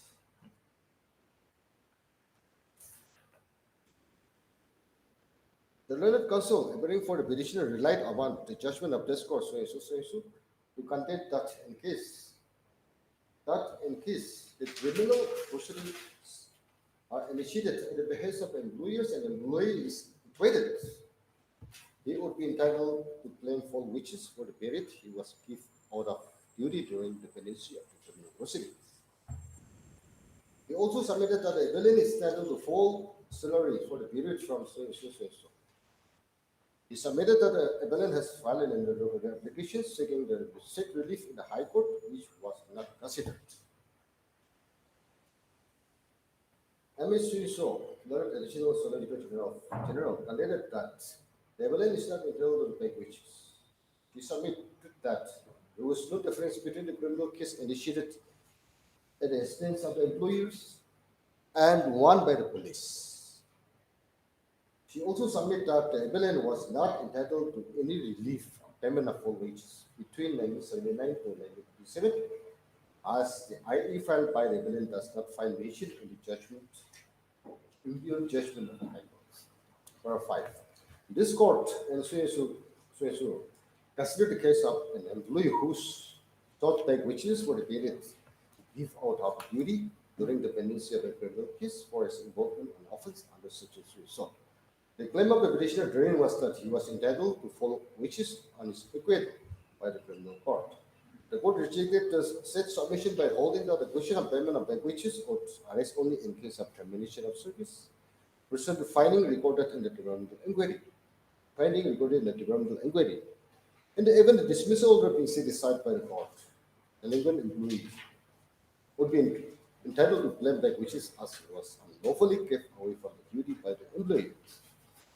The court was of the opinion that the employee against whom criminal proceedings are initiated would stand on a different footing in comparison to an employee facing departmental inquiry. The employee involved in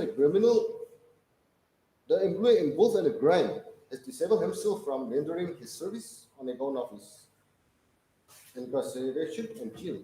Subsequent acquittal by an appellate court would not entitle to claim back wages.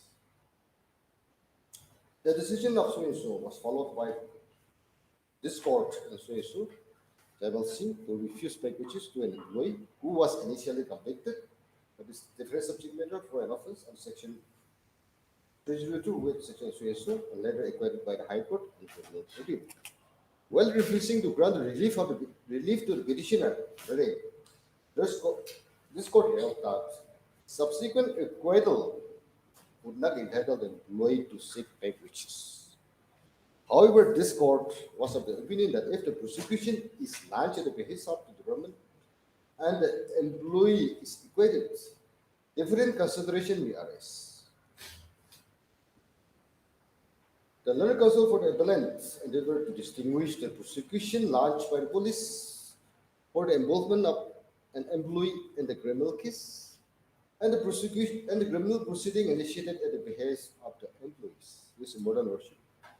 The observation made and judgment of so has to be understood in a manner in which the department would become liable for back wages in the event of finding that the decision of criminal proceeding was malafide or with vexatious intent. In all other cases, we do not see any difference between the initiation of criminal proceeding by the department vis-a-vis criminal case lodged by police.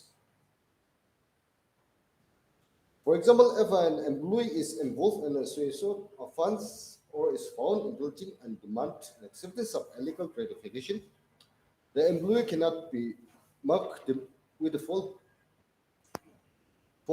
back wages on the acquittal of the person by a criminal court unless it is found that the prosecution is malicious. The point that remains to be considered is whether the appellant is entitled for payment of all wages between 1979 and 1987, that is suspension period. The appellant was placed under suspension on 23/10/1979, and the suspension was revoked on 21/10/1987. An interesting development took place during the recount, by which the disciplinary proceeding was dropped on 21/3/1983. It is clear from the record that the appellant was the one who was seeking postponement of the departmental inquiry in view of the pendency of the criminal case. The order of suspension was in contemplation of the disciplinary proceeding. By virtue of the disciplinary proceeding being dropped, the appellant becomes entitled to claim full salary for the period from the date of his suspension till the date of closure of the departmental inquiry. Thereafter, the respondent took 4 years to reinstate him by revoking his reinstatement, the suspension. The order of suspension dated 23/10/1979 came to an end on 21/3/1983, which is the date on which disciplinary proceeding was dropped. The appellant ought to have been reinstated immediately thereafter unless a fresh order was passed, placing him under suspension during the pendency of the criminal trial, which did not happen. Ultimately, the appellant was arrested by order dated 21/10/1987 by revocation of the order of suspension. So technically, the learned additional Solicitor General is right in submitting that the impugned judgment does not refer to the IE. We are not inclined to remit the matter to the High Court at this stage for fresh consideration of this point. We hold that appellant is entitled for full wages from 23/10/1978, that is the date of suspension, to 21/10/1987, that is the date of reinstatement, after the adjustment of the amount already paid towards the subsequent allowance. For the reason mentioned above, we approve the judgment of the High Court by holding that the appellant shall be entitled by wages only from the date of equitable ratio till the date of dismissal ratio. Further, the appellant shall be entitled to full salary from 1979 to 21/10/1987. So, This judgment is only on the facts of that particular case. No law has been laid down. yes, Lordship. But the facts are similar, Lordship. Petitioner is also claiming full bail salary. during That's the why suspension period. I am actually making a query. Yes. Under what provision of law you are entitled to full salary? Your Worship, there is no law as such and rules. No, there governing must that. be a law. There must be a law. How can you say that there is no law? Your Worship, Unless, if there is no law, you can never claim.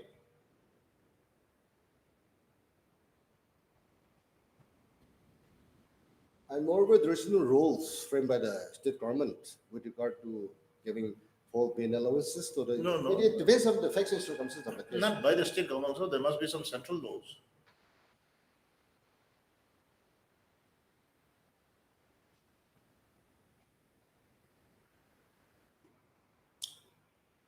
I've done a lot of Because research. you are claiming for full salary during the period of suspension, for the period of suspension, you are claiming full salary. That's all. But there must be some law, unless there's some law, how can you just blindly claim like that? I've done a lot of research since last year, Lordship. There is no law as such. It depends upon the facts and circumstances of the case, Lordship. And taking into No. consideration, When we actually traverse through your facts and circumstances, and if on the facts and circumstances we are of the view that you are entitled to some benefits, then it has to be supported by law. We cannot just blindly say that, yes, on the facts and circumstances, you are entitled to this benefit or that benefit. there is no general law, Lordship. I've just referred to your Lordship one judgment where the Honorable Supreme Court have given the benefit of full being allowances during the suspension period. But it was on, as I've stated, it was And on the Lordship- facts and circumstances. Lordship, is well aware, in most of the cases, the Honorable Apex Court have awarded 50% of the amount, and those judgment has been passed when that accused is initially convicted by the trial court, and an acquittal. Such direction has been is issued by the Supreme Court for payment of 50%. What here in my case, Lordship, the petitioner was acquitted by the trial court itself, and it's very hard to get such a clear-cut laws. Therefore, my submission is, Lordship, considering the facts and circumstances of the case, how the petitioner was acquitted. Okay, we'll give you time till tomorrow. You try to do some research and come on that point, which I'm actually like inquiring. Okay? Yes, Mr. KV? Yes, Lordship. Obliged. May I please, my lord? Yes. My lord, even the last judgment my learned friend has pointed out is against him. He is entitled if the criminal proceeding is at the behest of the employer, Lordship. Here, it is not the fault of the employer. It is he himself involved with the criminal liabilities, Lordship. So even the last judgment is against him for proceeding there. Lordship, my learned friend has gone out of context beyond what he has pleaded in his writ petition. All the honorable acquittal submission he made are not in his pleading, Lordship. My lord has already seen the prayer portion, which I'll not repeat. It was all about the question of the impugn order. Then to direct the authority to pay full salary and other consequential benefits. That is only in the prayer. Now, what he says in his pleading at page 14, paragraph 13. Nothing has been, even that, this is stated in paragraph 10. Nothing is stated about honorable acquittal, Lordship. Here, the petitioner says, allow me to read, Lordship, that the petitioner begged to state that the acquittal on benefit of doubt does not mean that the petitioner is guilty or committed the criminal act as alleged. The judgment and order of the honorable court below is very clear that no evidence against the petition was proved on the allegation and the charge level against. Lordship, next is important. In view of acquittal, although it is reflected as acquittal on benefit of doubt, innocence of the petitioner's proof as such. In view of the acquittal and the reinstatement of the petitioner, he is entitled for full salary arrear during the suspension period. Nothing said about the honorable acquittal, Lordship. Impliedly, we can always draw a presumption. And then coming to the now my learned have defended. What is your case? What is your case? Why is the government not willing to pay him the full wages? On what grounds? And on what Lordship, the simple fact is he was acquitted on benefit of doubt. Now, Have you gone through that para 33? yes, I've gone through that part of 33, Of the Lordship. judgment of the trial court? Yes, 3 points were determined, Lordship. In the first 2 points, the learned tribunal says that he could not, the prosecution could not prove beyond reasonable doubt. Oh. But in the third determination, he says that thus failed to prove the first point of for determination beyond all. In the third point, prosecution has failed to prove the third point for determination. Only that. So here, the 33, it says beyond all reasonable doubt. That is very clear, no doubt. Hence, the accused so and so are acquitted on benefit of doubt and set at liberty, Lordship. We have to see the contents, not the words. No, Lordship. Whether there was a full trial, whether all the prosecution witnesses were examined. We have to see. Yes, And what was the conclusion of the court? yes. Just because actually the court has used two words, beyond reasonable doubt and benefit of doubt.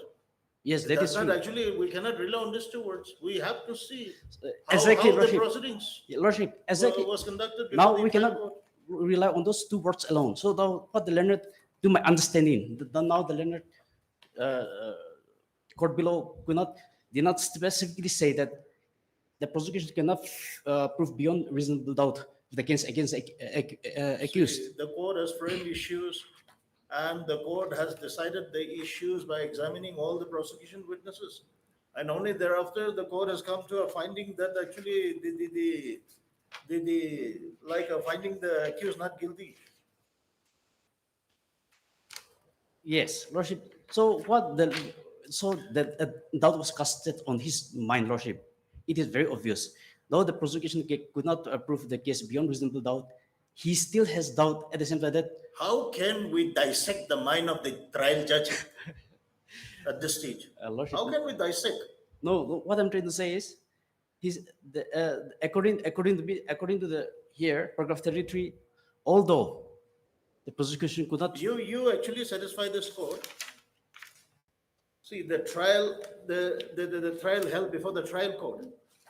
You just say which actually relevant considerations were not taken into consideration.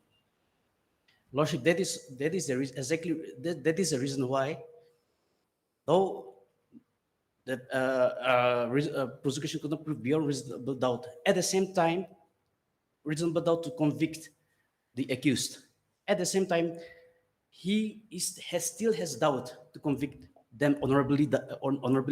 That is the reason why these two sentences are very clear. I think we have to read between the two sentences.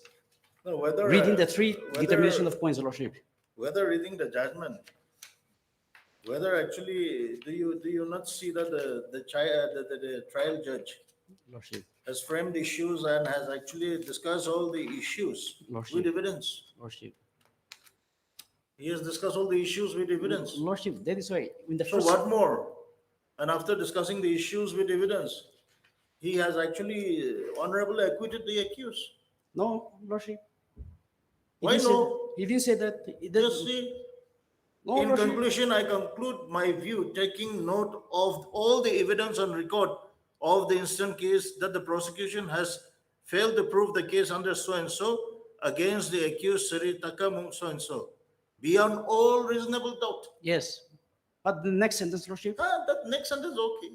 Next sentence, he said, hence the accused Sri so-and-so is acquitted on benefit of doubt. So Yeah. we have to see the larger picture. How was the trial conducted? How was the trial conducted? So, whether a proper trial was conducted or not. Proper trial was conducted, I believe. But 3 points were determined. Don't believe. You speak from the reports. Yes, from the record, trial was conducted, Lordship. But 3 points were determined, out of which 2, the learned trial court below says that it was beyond reasonable doubt. But the third, he just didn't say about reasonable doubt, Lordship. Besides, the petitioner is not here before this court challenging this order, Lordship. The foundation has to be removed first. Why should he challenge this order? This order is in his favor. Why Because should he challenge this? the impugn order is the result of this judgment, Lordship. Mr. Learned Public, this senior government advocate, we have to see the contents. We have to see the contents of the judgment. Lordship. We have to see the contents. And in order to see whether actually the petition was honorably acquitted, we have to see whether a proper trial was conducted. But in that case, Lordship, the petition has to first go before the appellate court, challenging the court or whatever has to file maybe revision, Lordship. That is absurd. That is absurd.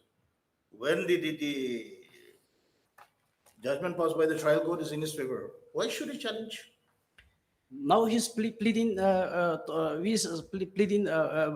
honorable acquittal, which he has not even stated in his writ petition, Lordship. This court has eyes to see that. This court has eyes to see that.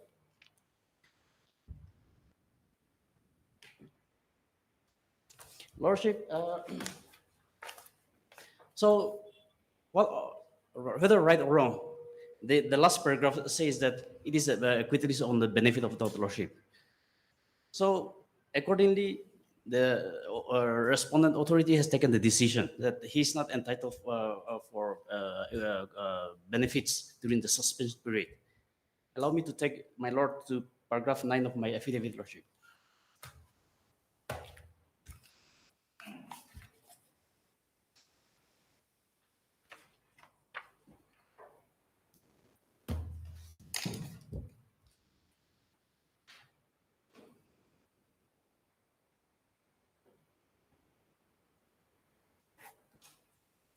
Paragraph 9, Lordship. Allow me to read, Lordship.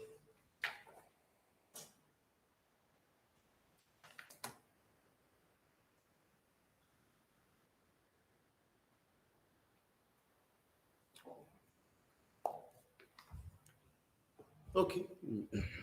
that as regard the statement made in paragraph 8 and 9 of the writ petition, the deponent respectfully states that the petitioner was implicated in a criminal case at Assam, so and so, and wherein he was subsequently acquitted on benefit of doubt by the Honorable Court of Session Judge Karbi Along so by so dated 25/2/2021. That during the period of his suspension with effect from 28/12/2013, he was entitled to draw subsistence allowance of 50% of his pay, an allowance which was further enhanced to 75% with effect from the 7th of August 2019 as per Fundamental Rule 53. That suspension of the government servant was neither upon the consequence of mistake of fact, Lordship, that is one point, nor upon the frivolous complaint report, and as such, the competent authority was satisfied that suspension of the government servant was wholly justified suspension.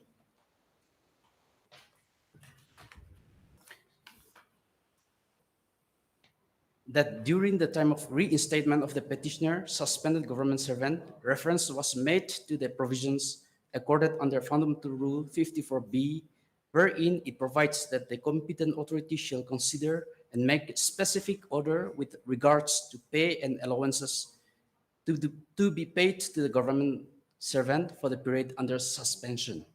Since the suspension of the petition was fully justified, the competent authority, irrespective of the outcome of criminal proceeding and departmental inquiry, had regulated the pay and allowances of the petitioner suspended government servant for the period under suspension as per the provisions of rules in accordance to Fundamental Rule 54B. Accordingly, the competent authority had pronounced by order so-and-so that his pay and allowances paid during his period of suspension shall be treated as such, and he shall not get more than what has been paid to him. Let us now read the FR 53 and 54. Where is the provision? Yes. Fundamental rules.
Yes, read and explain. Lordship.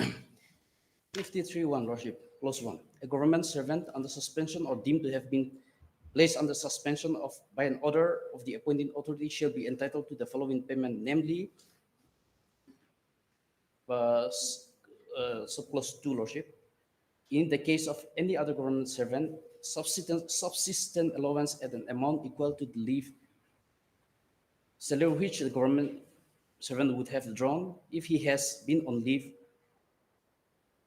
on half average pay or on half pay, and in addition, dearness allowance if admissible on the basis of such leave salary, provided that where the period of suspension exceeds 3 months, the authority which made or is deemed to have made the order of suspension shall be competent to vary the amount of subsistence allowance for any period subsequent to the period of the first 3 months as follows. Lordship, will that be suffice? Yes. You read that, 54, Lordship. yes, on reinstatement. Lordship. Just,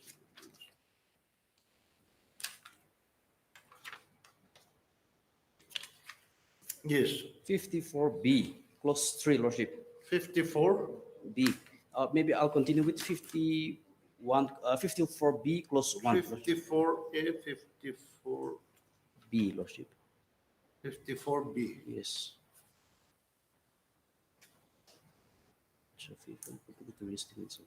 54, clause 3 will make it clear, I think. Where the authority competent to order reinstatement is of the No, 54B1. B, clause 3, Lordship. Clause 3. 54 close, okay, what? Read from 54B1, let's, Okay, Lordship. When a government servant who has been suspended is reinstated or would have been reinstated, but for his retirement, including premature retirement, while under suspension, the authority competent to order reinstatement shall consider and make a specific order. A. Regarding the pay and allowances to be paid to the government servant for the period of suspension ending with reinstatement or the date of his retirement, including premature retirement, as the case may be. And B. Whether or not the said period shall be treated as a period spent on duty. Clause 2. Notwithstanding anything contained in Rule 53, where a government servant under suspension dies before the disciplinary or the court proceedings instituted against him are concluded, the period between the date of suspension and the date of death shall be treated as duty for all purposes, and his family shall be paid the full pay and allowances for that period, to which he would have been entitled had he not been suspended, subject to adjustment in respect of subsistence allowance already paid. Clause 3, Lordship. Where the authority competent to order reinstatement is of the opinion that the suspension was wholly unjustified, the government servant shall, subject to the provision of Rule 8, bracket 8, be paid the full pay and allowances to which he would have been entitled had he not been suspended. Lordship, this is the point. Provided, anyway, let me continue. sub-rule 8, what is? Sub-rule 8. Next page, Lordship. Okay, continue, provided. Provided, where such authority is of the opinion that the termination of the proceedings instituted against the government servant has been delayed due to reason directly attributable to the government servant, it may, after giving him an opportunity to make him representation within 60 days from the date on which the communication in this regard is served on him, and after considering the representation, if any, submitted by him, direct for reasons to be recorded in writing, that the government servant shall be paid for the period of such delay only such amount, not being the whole, of such pay and allowances as it may determine, Lordship. Okay. So here, this is in case the suspension is unjustified, Lordship, but the government holds that, the department holds the view that his suspension was justified. Let us see the impugn order once again. Let us see the impugn order. Lordship, even it is in my affidavit, Lordship. Okay. The impugn order Yes, passed by the authority. Lordship. No, Last page.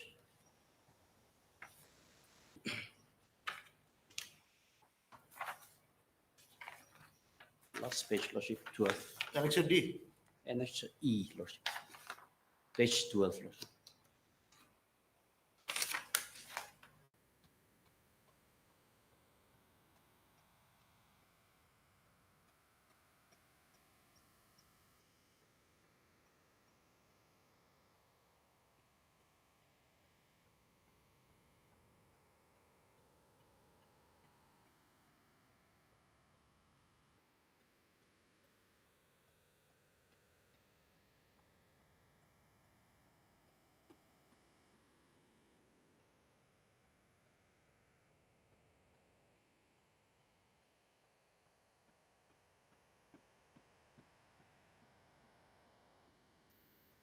You read that first para.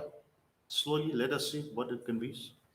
In continuation of this office order number so dated 7/11/2020, wherein Constable Taka Nomba out of IGP Intelligent Establishment was reinstated in service from suspension with a condition that subsistence allowances paid to him during his suspension period will remain as such till culmination of his criminal case. So the subsistence allowance paid to him during his suspension period will remain till culmination of his criminal case. Your Lordship. The other way around, can we not say that actually like after his criminal case, if Yes. suppose his criminal case was to be ended in honorable acquittal, he would be paid a full salary? No, If we had to read this, the other way around, can we not take it like that? Lordship, yes. In case it was justified.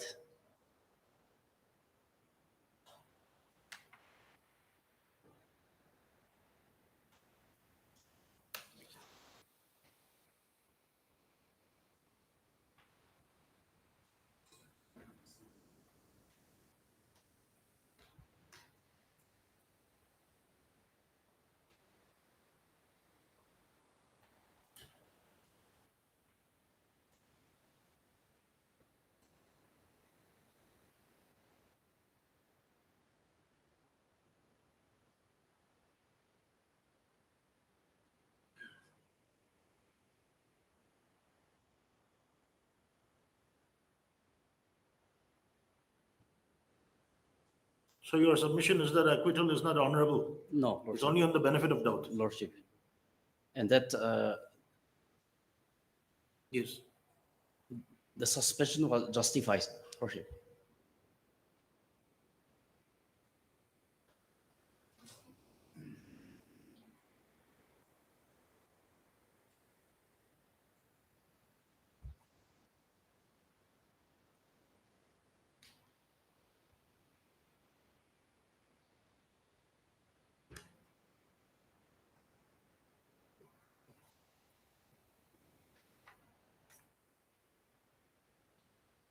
Now, Mr. KV, Lordship. tell me,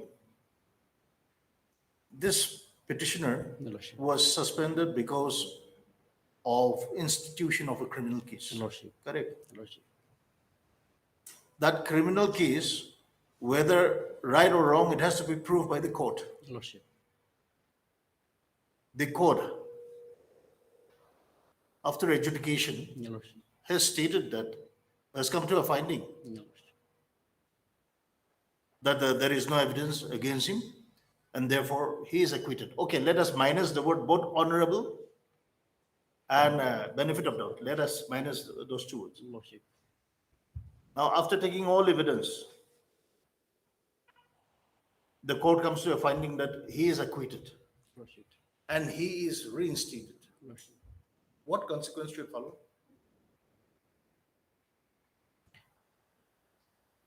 Lordship, during the suspension Because period, you actually, like, you have made a submission that his suspension was justified. Lordship. So suspension, whether it was justified or not, it was on the basis of a criminal case Lordship. registered against this petitioner. Lordship, yes. And afterwards, the court, after adjudication, after taking all evidence in consideration, comes to a finding that he is not guilty and he is acquitted. What consequence should follow?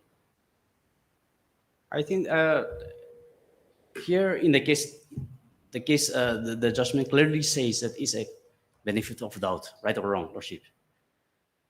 And when I am telling you minus the honorable acquittal, the word honorable acquittal, and minus the word benefit of doubt. Although I am not in agreement with you. Lordship, You minus these two words. Lordship. What consequence would follow?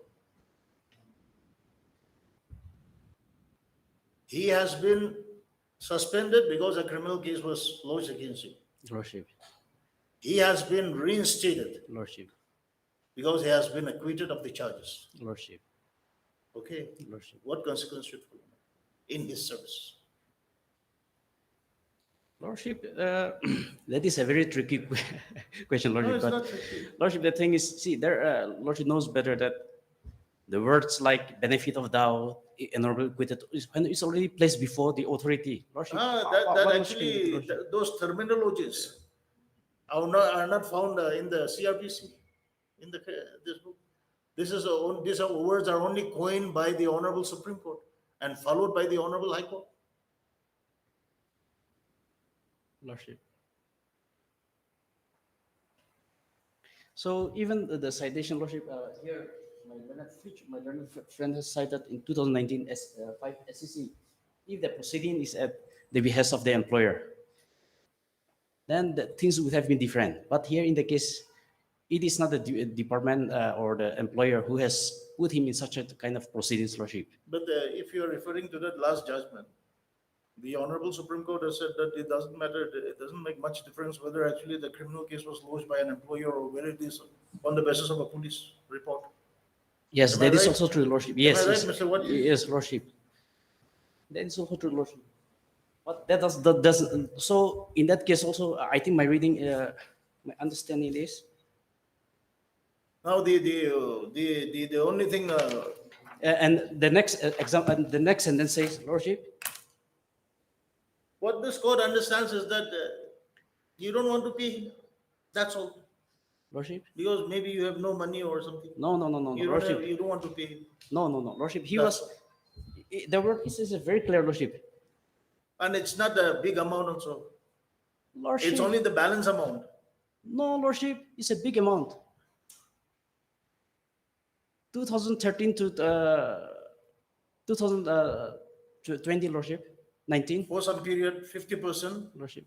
50% of the pay, 50% of the pay. Lordship. And for some period, only 25% of the pay. Lordship, still then that precedent will be set, Lordship. And Lordship. No, I'm not going to set any bad precedent. I will have to decide only as per the Lordship. law. Lordship, the last judgment, my Lord has pointed out that, allow me to read the 6th paragraph.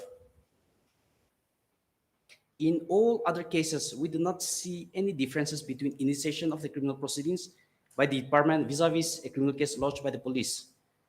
For example, if an employee is involved in embezzlement fund or is found indulging in demand and acceptance of illegal gratification, the employer cannot be mulcted with full back pages on the acquittal of the person by a criminal Read court. that line once again. For example, if an employee is involved in embezzlement of funds or is found indulging in demand and acceptance of illegal gratification. That is to do with corruption cases. Here is a case where actually the petitioner is accused of stealing firewood. Lordship, but Lordship has pointed out the precedent paragraph.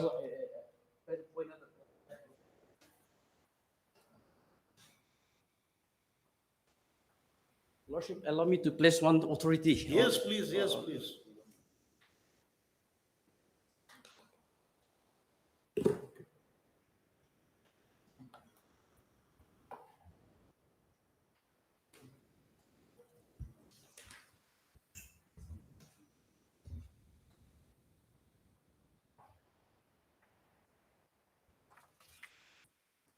Lordship, relevant.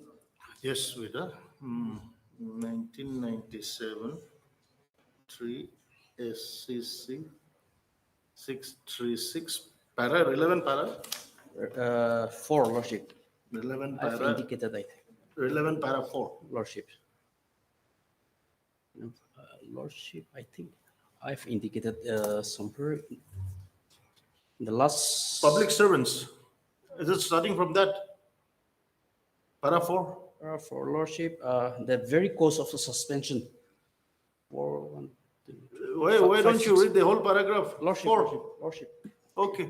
Mr. Ranjit Kumar, learned counsel for the appellant, contends that under Rule 72 of Maharashtra Civil Service Census Rules 1991, the rules the rules cannot be applied to the appellant, nor would the respondent be justified in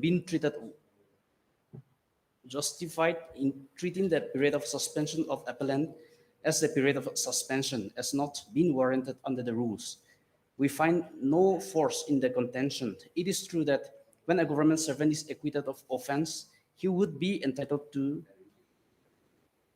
reinstatement, but the question is whether he would be entitled to all consequential benefit, including the pensionary benefits, treating the suspension period as duty period, as contended by Sri Ranjit Kumar.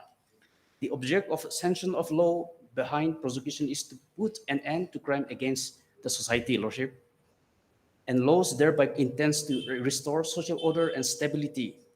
The purpose of the prosecution of a public servant is to maintain discipline in service, integrity, honesty, and truthful conduct in performance of public duty, or for modulation of his conduct to further the efficiency in public service. The Constitution has given full faith and credit to public acts. Conduct of a public servant has to be an open book. Corrupt would be known to everyone. The reputation would gain notoriety.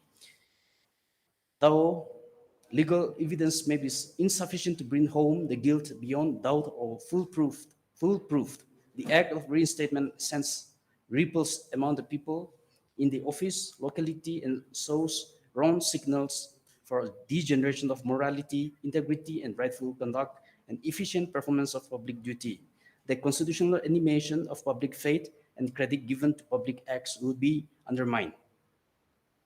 Every act or the conduct of a public servant would be to effectuate the public purpose and constitutional objective. Public servant renders himself accountable to the public. The very cause of suspension for the petitioner and taking punitive action against him was his conduct that led him to his prosecution for the offense under the Penal Code 1860.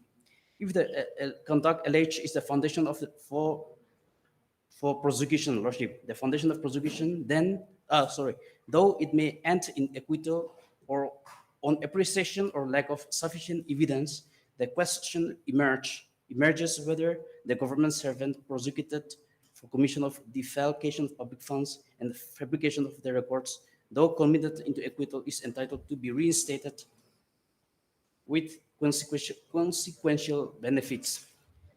In our considered view, the grant of consequential benefits will, with all back wages, cannot be a matter of course. We think that it would be deleterious to the maintenance of the discipline if a person suspended on valid considerations is given full back wages as a matter of course on his acquittal, Lordship. Yes, see your line,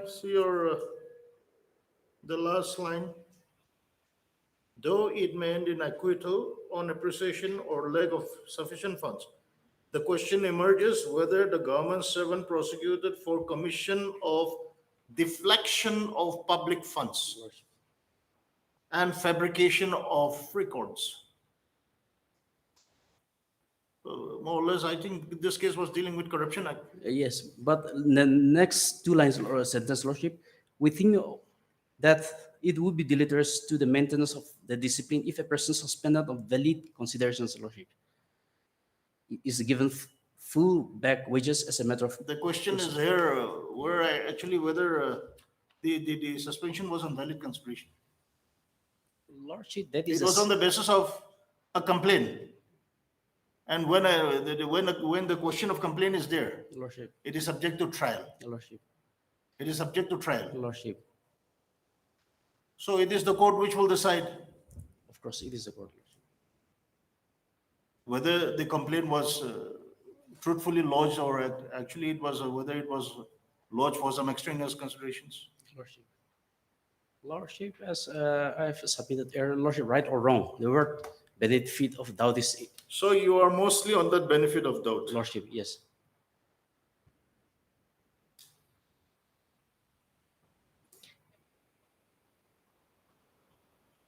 And that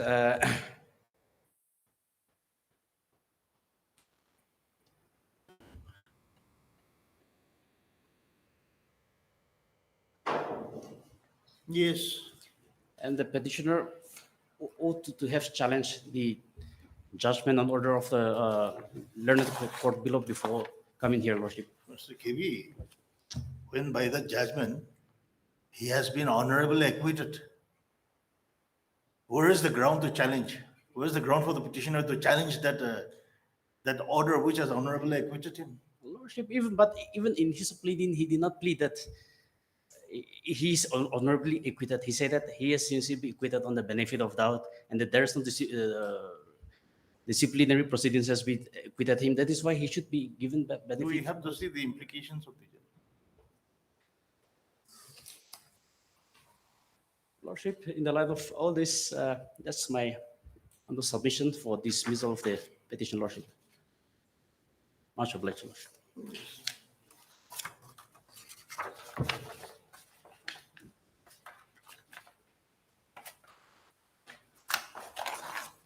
Mr. Wati, we are listening to tomorrow's parted. You come with your, Lordship, some research. just for placing the decision. Yes, yes.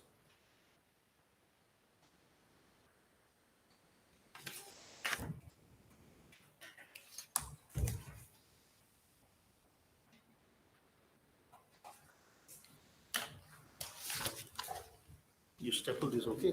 You staple all this, okay? With this two judgments, okay? That's good.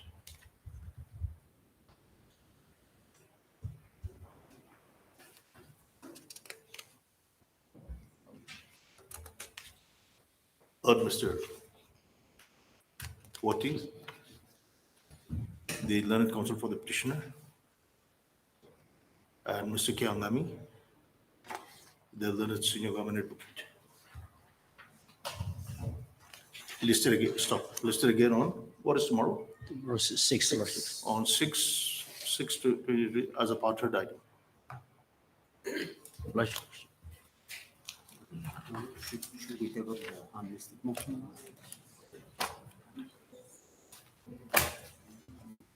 Mr. Sityamar, your unlisted motion is analogous to which item? Yes, Analogous 13 to 19, 13 to 18. Okay, okay. Unlisted motion, when item 13 to 19 is taken. My lord, if it can be called at 2, my lord, because I have been informed by the council for the items before me that their items will take time, my lord. My items, it's short but urgent, my lord. If it can be called after the break, my lord.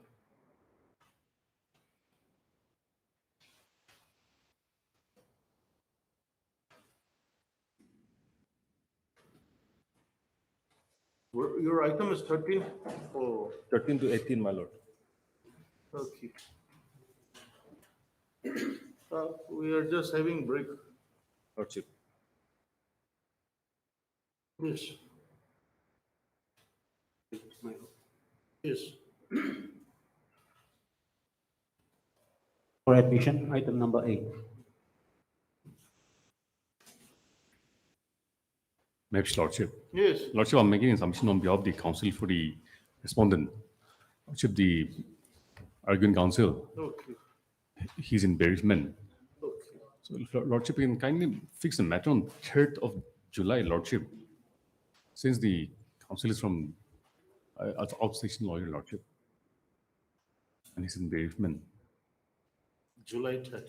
3rd July, Lordship. You are the counsel for the petitioner, Mr. Fusego? I'm for the respondent, Respondent number or only sole? sole respondent. Okay. Mr. Fuseko, the learned counsel for the sole respondent, submits that Mr. Rajendra Basali So-and-so, is in bereavement. the leading counsel for the petitioner is in bereavement, and therefore seeks adjournment of the case on 3/7/2023. Lordship. Prayer is allowed, listed accordingly. Okay? Bless my Lord. Yes. For admission, item number 9. May I please, Your Lordship? Yes. Your Lordship, I just received this morning that on 24th May 2023, the petition is being appointed, Your Lordship. So, You give it to her. yes, I've already given him, I've given her. Do you want to get some advice from your client? Do you want to make inquiry or? No, Lordship, today we got instructions that uh, the our client has been appointed, so we wanted to close the matter. Okay, let's see.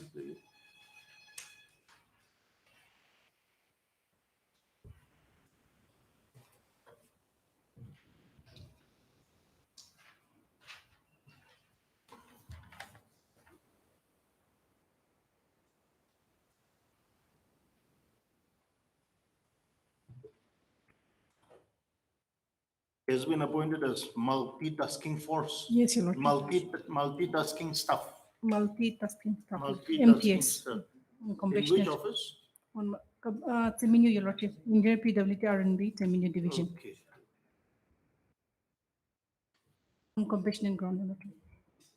MS so-and-so. Your good name, ma'am? M. Divinath. Okay. MS so-and-so. The learned counsel for the petitioner submits that she has instructions.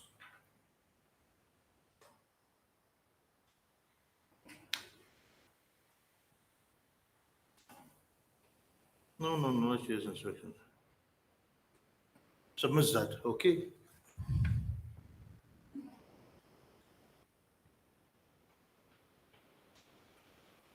The petitioner has been appointed as multitasking staff. Multitasking staff.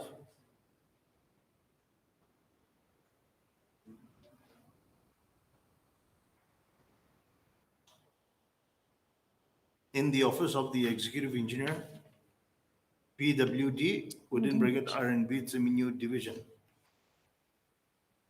Wide order dated 29/5/2023.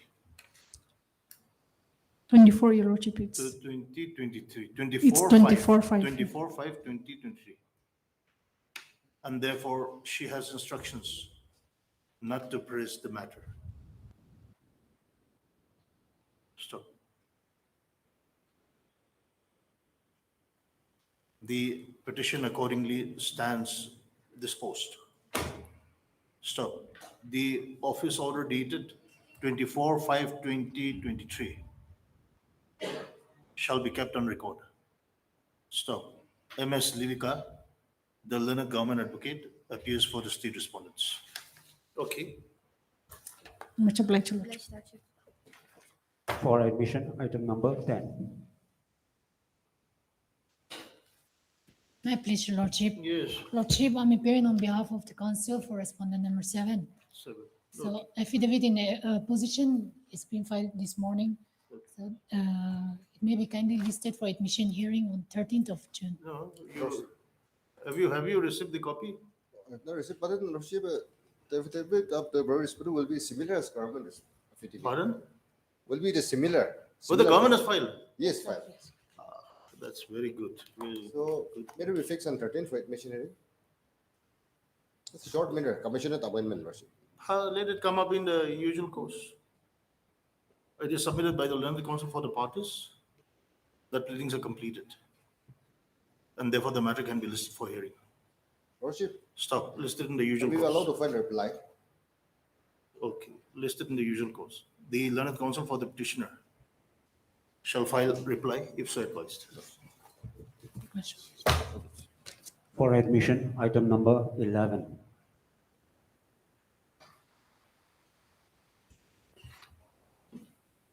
My lord,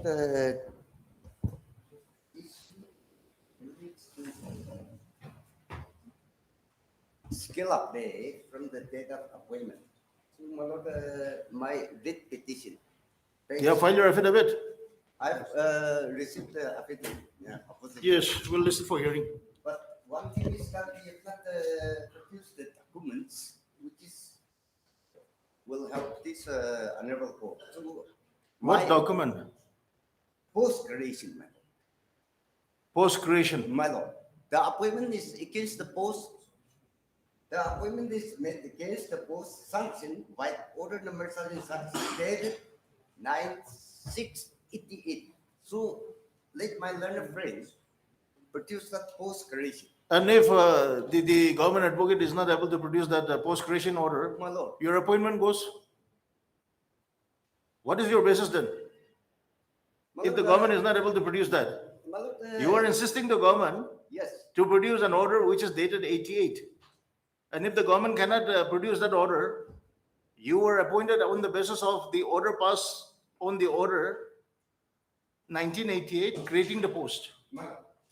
So if that order is not found, then we can, the government can conveniently say that your post was not Yes, created because the order is not there. in the earlier proceeding, it was what they have stated by the territory. But the post creation, You confine your case to the appointment order, the order by which you were appointed. Why are you going back to 88? my lord, You confine your case my to lord, the order by which you were appointed. my lord, this is the appointment order. Or you want back wages from 1988. My lord, You want back wages from 1998. my lord, And when were you appointed? When were you appointed? in 1988, You were appointed in 1988 itself. my lord. Okay. Okay. Okay. So your back wages is from 1988, My lord, up to date. my lord, Are you in service? Are you still in service? she is regularized now because of this honorable court order. So when this honorable court order is without a doubt to regularize the service of the petitioner. For pensionary benefits. No, this is for scale up pay. Okay. Regularization was the proceeding of this honorable court. Okay. So when this honorable court is given clear direction to regularize the service of the petitioner. Then you are entitled to scale of pay only from that day. My lord,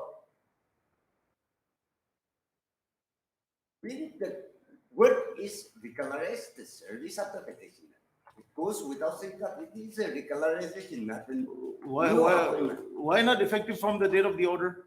It is not. It is an artificial date.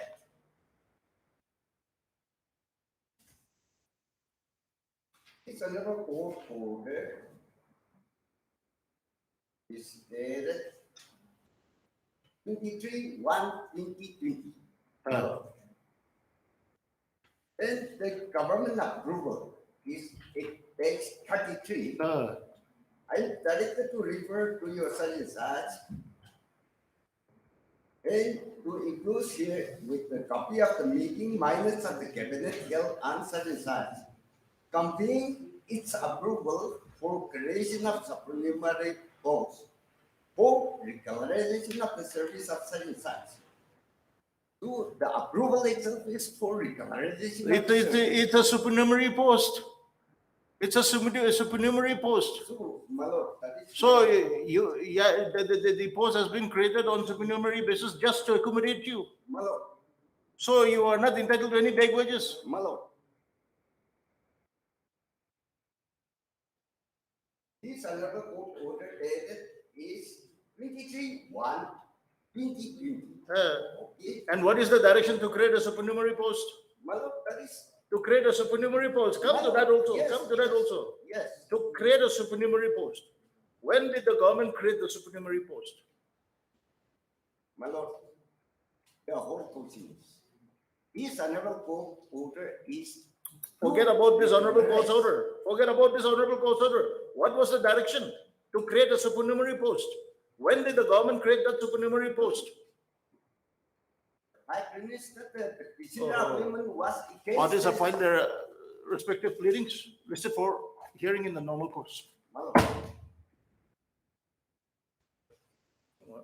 Yes, Mr. Anything?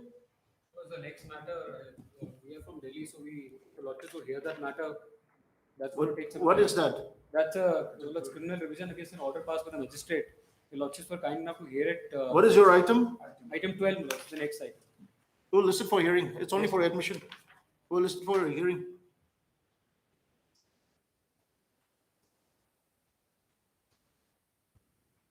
Let's say item 12.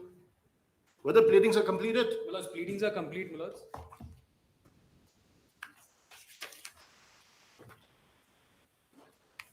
This is a matter, my lords, where the magistrate has passed technically a non-speaking order upon a complaint. The complaint is just a one-pager complaint on the basis of which the magistrate asks the concerned IU to investigate the matter and submit a report. When the report is submitted, there are improvisations made by all the witnesses and after the improvisations are made by all the witnesses, there is a half paragraph report submitted by the IO. On the basis of that report, cognizance is taken and I'm summoned. So that is the reason against that order of summoning I'm before my lords.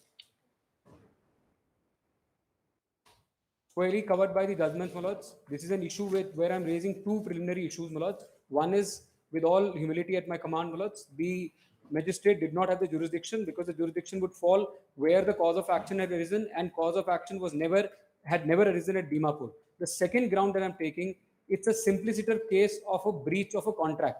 For that, I've got judgments, my lords, of the apex court, where the apex court has repeatedly held that mere breach of contract does not constitute an offense either under 406 or under 420.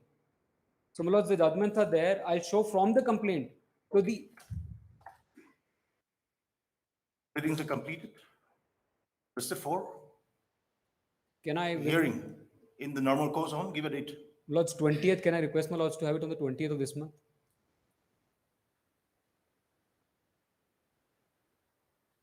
It's a Tuesday, my lords. Subject to my lord's convenience, my lords.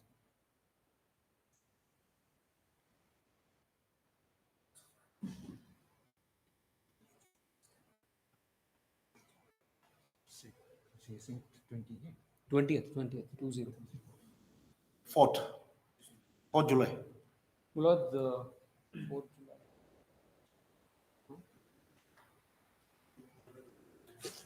Lords, can I also beseech for a small indulgence, my lords? If your lordships could allow us to file the written submission of the matter, I'll be able to assist my lords better, my lords. Yes. So if your lordships could allow. So we're listing it on 4/7. 4th of July, my lords, I'll be there to assist my lords. Listed on 4/7/2023 for hearing. The parties may also submit their written argument. Grateful, my lords. Okay, interim orders to continue. The interim order passed earlier shall continue. If till my the lord next- may kindly fix it for admission hearing. For hearing, we said. Lordship. Grateful.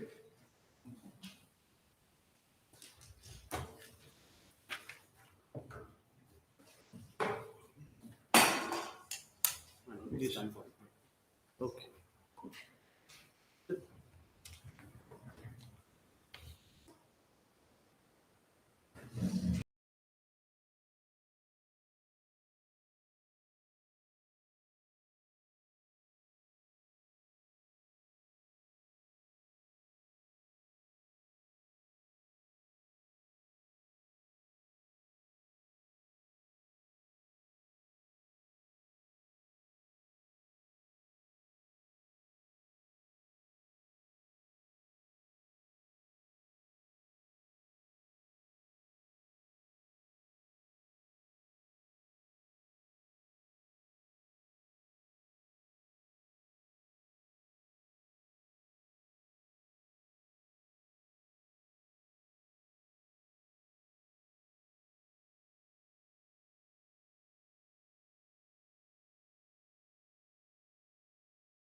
Unlisted motion, item number 29. May I please, Lordship? Yes. I like to mention hearing item number 26, 27, and 28, analogous matters on behalf of P. Suren, counsel for the petitioners. Lordship, 26. 27 and 28. Lordship, the counsel is indisposed, so can I list the matter after 3 weeks for hearing? Counsel for the petitioner. Yes, my lord. P. Suren.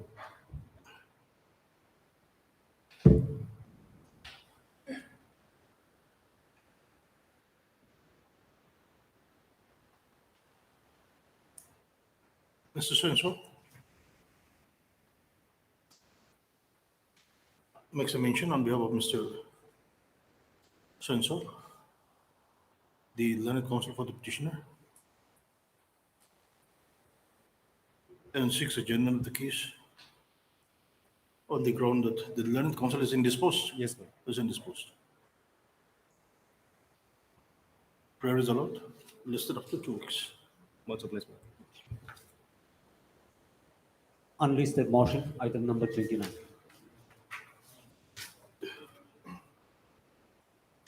May it please, my lord. Yes. My lord, the applicants here are all holding different positions within the Naka Club. The applicant number 1 is the advisor, Naka Club. Applicant number 2 is the treasurer, 3 secretary, 4 vice president. Why don't you file separate petitions? My lord, they are all similarly situated, my lord. No, And but my lord. bail application would mean separate applications. And my lord. they File are- separate applications. Bail application would mean separate application. You file separate application? Otherwise, lordship, No, otherwise, file separate application. my lord. Okay, Lordship, you withdraw this petition and file separate application for each individual. lordship. Mr. Sinti Younger submits that he may be allowed to withdraw the application with liberty to file afresh. Prayer is allowed. The application accordingly stands withdrawn with liberty to file afresh.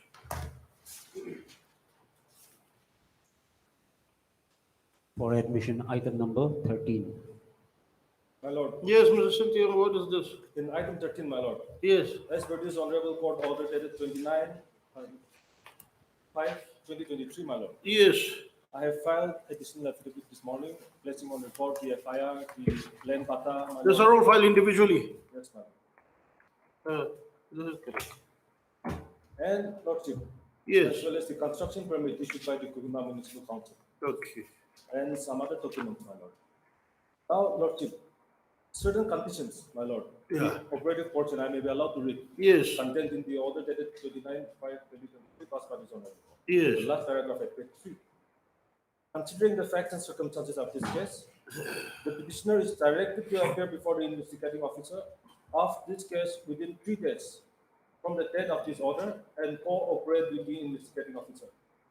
If he does so within the stipulated time, in the event of future arrest in connection with the said case, the arresting authority shall allow him to go on bail of rupees 20,000 with 1 surety of like amount to the satisfaction of the arresting authority till next date of this case.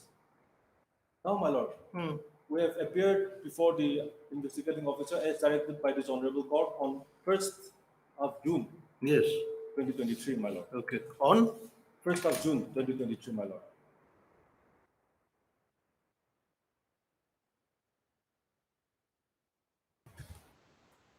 Yes, And we have submitted, my lord, reasonable surety to the satisfaction of the IO, okay.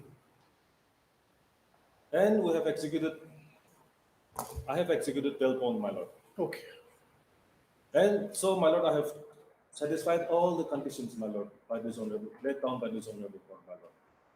As such, my lord, my prayer before this honorable court is that the Anticipatory appeal may be regularized. What is the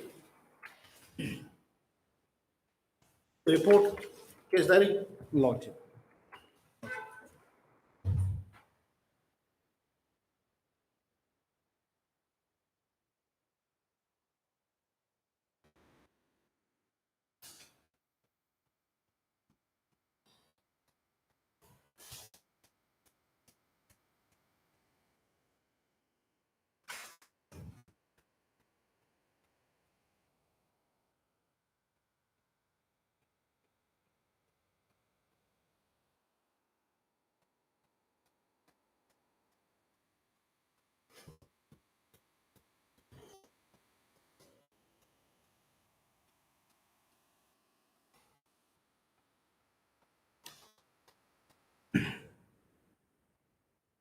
Yes, what is the final report of the case diary?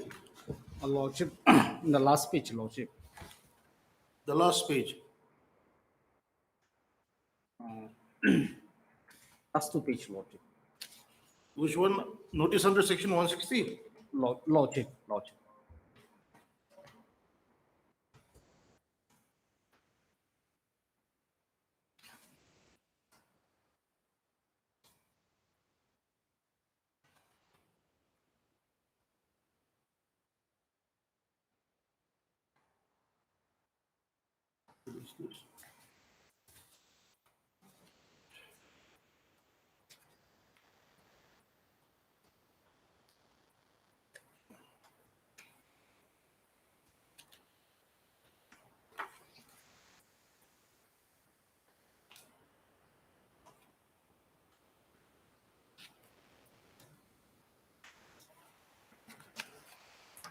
Yes, tell me, what is your stand?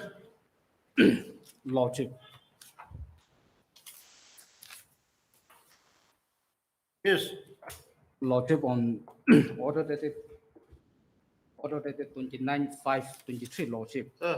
This honorable court has directed the applicant, the petitioner, to appear before the honorable court, before the investigating agent officer. Yes. Within 3 days from the date of this order. Yes. And accordingly, they have cooperated, and they have the investigation was done by the investigating officer, Lordship. Correct. And they have appeared. And it is found out that from the investigation that it is found out that the above mentioned 6 petitioner, Lordship, 6 petitioner, they were involved in the commission of the crime, Lordship. But however, on the strength of this anticipatory bail that was granted by this honorable court, Lordship, on the strength of that, Lordship, they were released, Lordship. Now, Lordship, my humble submission before your Lordship is, as of now, Lordship, the investigation is still going on, Lordship. And under section 160 CRPC, Lordship, 13 applicant petitioner who are the members of the Naga Club, they are to summon before the investigating agency tomorrow, Lordship. The 6th, Lordship. This petitioners? Not this petitioner, the other 16 members, Lordship. These 16 petitioner, they were before the statement were recorded, Lordship. However, now under section 160 CRPC, again 13 of the members of the Naga Club. What is 160? Lordship,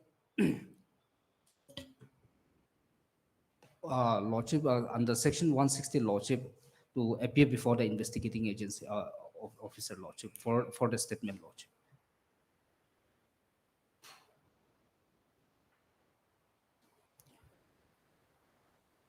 So, Lordship, my humble submission before your Lordship is, at this stage, Lordship, bail may not be granted, Lordship, because since there are again 13 of them, Lordship, the statement has to be recorded, Lordship, and investigation is still going on, Lordship. If you go by the CD.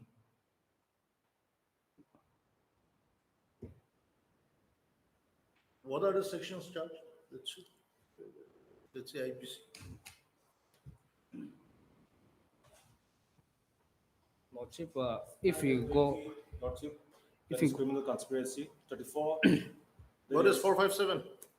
common intention, Common and 100 house 427 trespass. is mischief, and 457 lurking house trespass.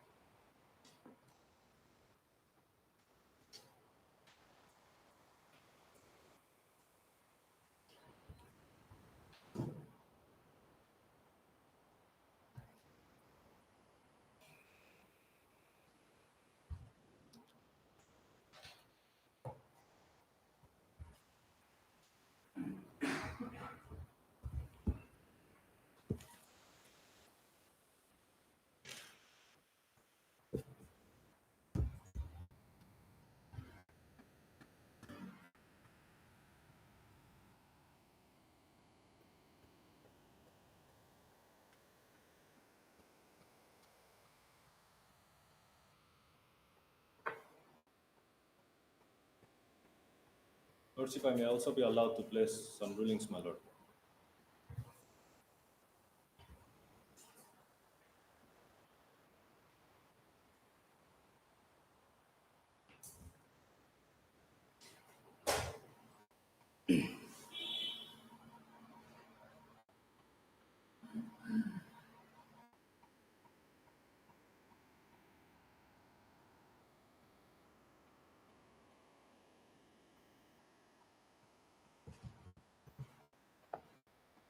What is basically the case about? My lord, My house, all this NSF lurking house trespass and all? Lordship, the NSF, they are tenants of the Naka Club. Now, application was made by the NSF on 4th of April 1983. I have also annexed that in my anticipatory bail application, Lordship, which was granted on 7th of April 1983 by the Naka Club on the monthly Application rent for what? for allowing the NSF to rent the property of the Naka Club, the building of the Naka Club, a portion, my lord. So after that, since 1983, 7th of April, Where is that? Where is that application? Lordship, page 16, annexure A, type copy is at page 17. Page 16, my lord, 1-6. of your application? Yes, my lord, anticipatory bail application. Page 16. Yes, Lordship. Annexure P, the type copy is at page 17, my lord. Okay. It was written by the then president of the Naka Students Federation. Application for renting the building of the.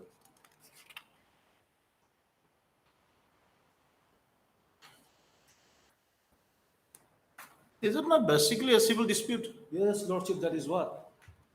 But the NSF, they have given a criminal clock to a civil dispute by filing a FIR, Lordship. That is why I have also filed a criminal petition praying for quashing of the, though it is not listed today, quashing of the FIR. And my lord, we have served eviction notice on 2 occasions. We have also, before that also, we have written letters to the NSF to sit together and have meeting. That they have never responded to, they have ignored it. And Lordship, 45 days eviction notice was served on 12th of July 2022.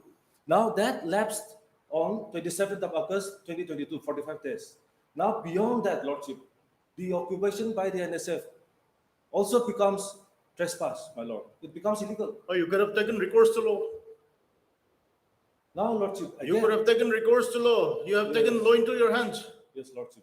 Again, my lord, I have served eviction notice on 6th of March this year. 45 days notice. That also was ignored.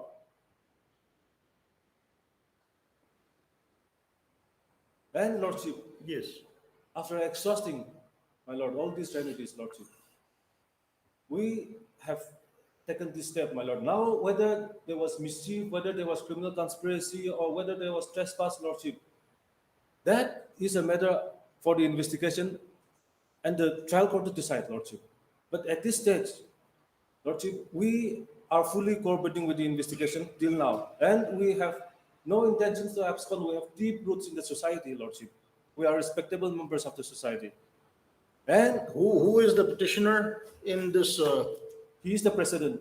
He is the president. Yes, Lordship. And who is the petitioner in 8?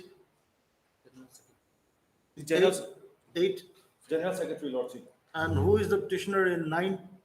All these are, Lordship, they are allowed to refer to my. Please, please.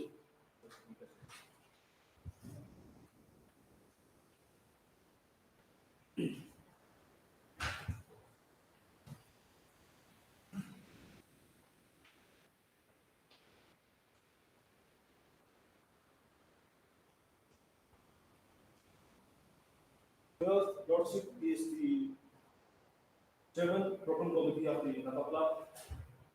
12. Lordship. 12. What about 11, 10?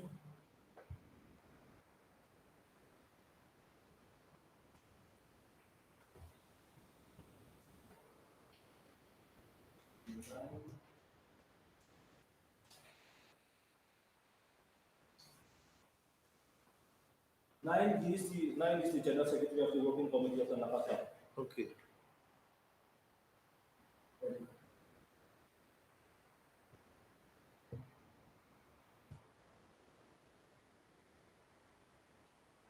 Then, Lordship, he is a signatory member of the Nakapla. Then, Signatory? member. Okay. What do you mean by signatory club? Lordship, Signatory member of the Naga Club? perhaps, Lordship, they are the descendants of the memorandum that was submitted to the Simon Commission. Okay.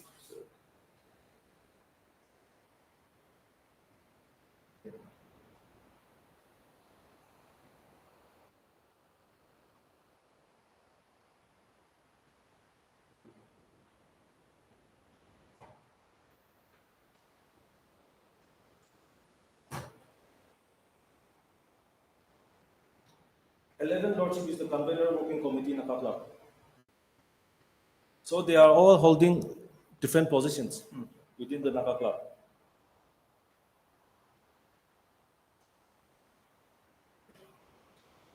So, my lord, basically, trespass, Lordship, under the law, can be broadly classified in two categories. When the entry into the property is illegal. Secondly, when the entry is legal, but the stay or remaining in the property. When becomes the illegal. entry is to commit an offense, what happens? It is, Lordship, trespass, Lordship. Yes. Yes. Now, Lordship, the NSF, they have also been staying in the property. Maybe illegally or unauthorizedly. Yes, Maybe. Lordship. Yes, Lordship. But I think you had a better recourse. Even now you have that recourse. Yes, Lordship. Even now you have that recourse. Yes, Lordship. If you feel that the NSF is a trespasser or an illegal occupant, Yes. you can still go for eviction Yes. through the regular process of law. Yes, Lordship. And as an officer of this honorable court, Lordship, Correct. my hope is that the good sense will prevail over the leaders on both sides, and they will come to an amicable settlement. Good. That is what we require. That is what we require. So what is your citation? Is it common for all the petitions? Yes, Lordship. 2011, 1 SCC. 2011, 1 SCC, 1, SCC 694. SSC 694 paras, Whereas, Lordship, 85, 85, 86, 86, 89, and 90, 89, and 90. as well as 98, Lordship. So it was 98. Can you please read? Yes, my lord. At page Yes, yes. 729. 729. So you're 694, correct? Yes, my lord. 729. 129.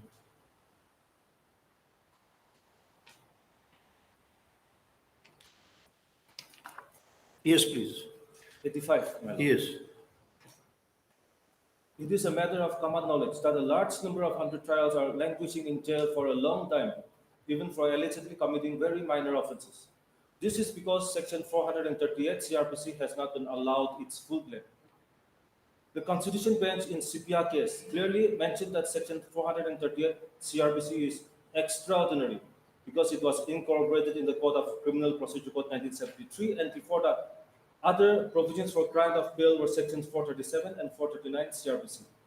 It is not extraordinary in the sense that it should be invoked only in exceptional or rare cases.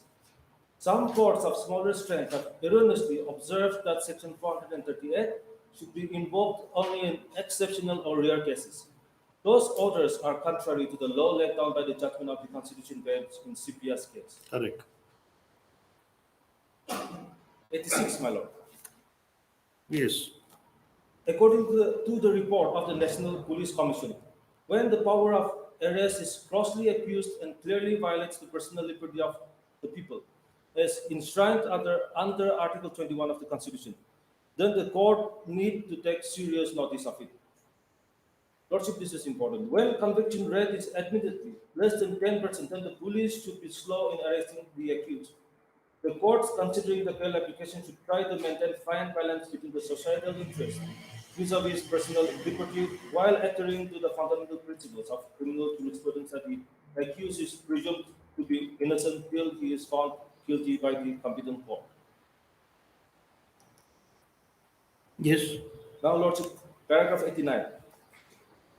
It is imperative for the courts to carefully and with meticulous precision evaluate the facts of the case. The discretion must be exercised on the basis of the available material and the facts of the particular case. In cases where the court is of the considered view that the accused has joined investigation and he is fully cooperating with the investigating agency and is not likely to abscond, in that event, custodial interrogation should be avoided. Yes. 90. A great ignominy, humiliation, and disgrace is attached to the arrest. Arrest leads to many serious consequences, not only for the accused, but for the entire family and at times for the entire community. Most people do not make any distinction between arrest at the pre-conviction stage or post-conviction stage.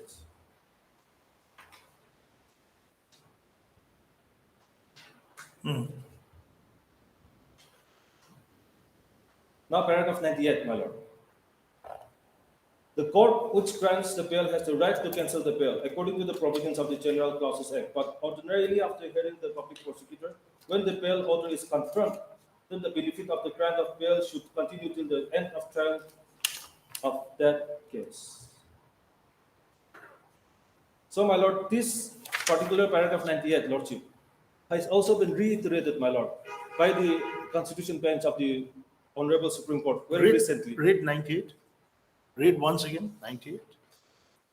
For the court is. Yes, which grants the bail has the right to cancel the bail according to the provisions of the General Clauses Act. But ordinarily, after hearing the public prosecutor, when the bail order is confirmed, the benefit of grant of bail should continue till the end of trial of that case. The judgment in Salahuddin Abdul Samad Shaikh is contrary to the legislative intent and the spirit of the very provision of the anticipatory bail itself, and has resulted in an artificial and unreasonable restriction on the scope of enactment contrary to the legislative intention.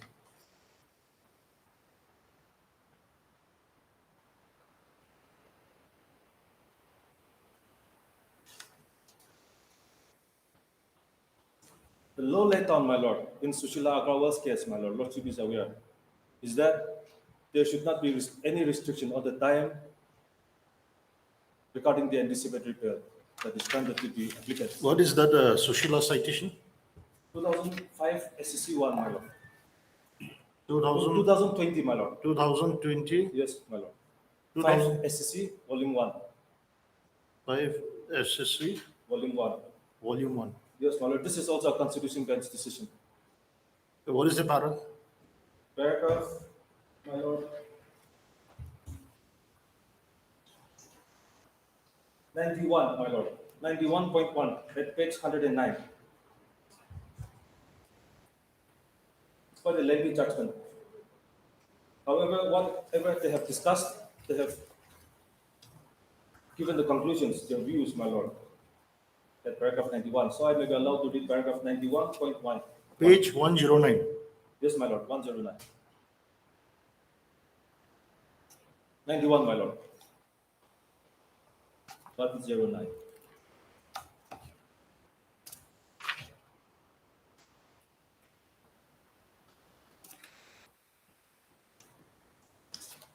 9.1. Yes, my lord. I may be allowed to read from 91.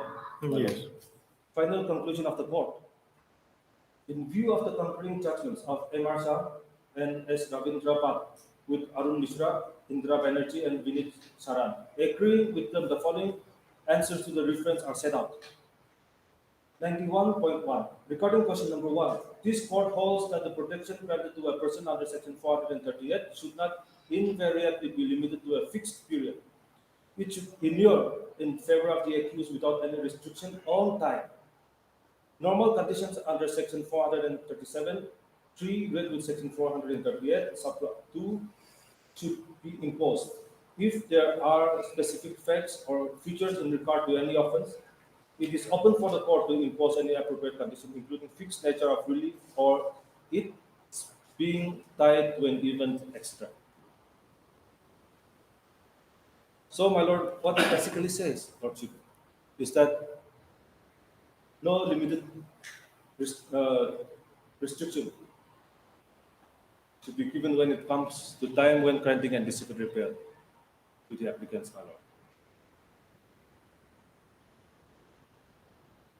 And lordship, we have fulfilled all the conditions imposed upon us, my lord, by this honorable court, White order dated 25/5/2023, passed in this instant case. –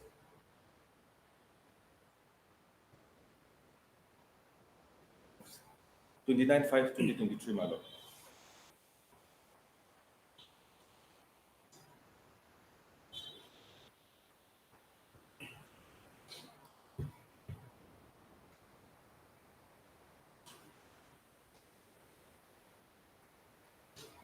Yes. Therefore, my lord, my humble prayer before this honorable court is that I may be given Mr. Vito, what is your submission regarding objection to the bail? Lordship, since investigation is at earlier stage, Lordship, and under section 160 CRPC, Lordship, the 13 executive members of the Naga club are summoned, Lordship. That is on tomorrow, Lordship. So, Lordship, since investigation is still going on, Lordship, at this stage, bail may not be granted, Lordship. Those That 13, is- my lord, are not the applicant here. They are not the applicant, Lordship. However, they are the executive member of the Naga club, Lordship. So, Lordship, investigation is going on, Lordship. As See, far just by being a member of the Naga club, you cannot arrest each and every Tom, Dick, and Harry. Lordship. You have to actually take action against those persons who are responsible for causing the damage. Those are the main persons.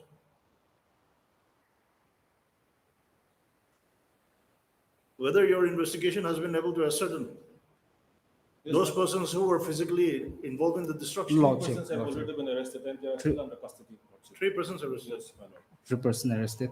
However, as far as 6 petitioners are concerned, Lordship, they have also admitted to the offense, to the crime, Lordship. But however, on the strength of anticipatory bail, Lordship, by order dated 29/5/23, Lordship, Yes. they were released on bail bond, Lordship. They bring it to the chamber. No statement, my lord, has been given before the Yes. court till now, my lord. We are making the anticipatory bail absolute. Okay? We'll read the order in the chamber. Deeply We are making it absolute. Obliged.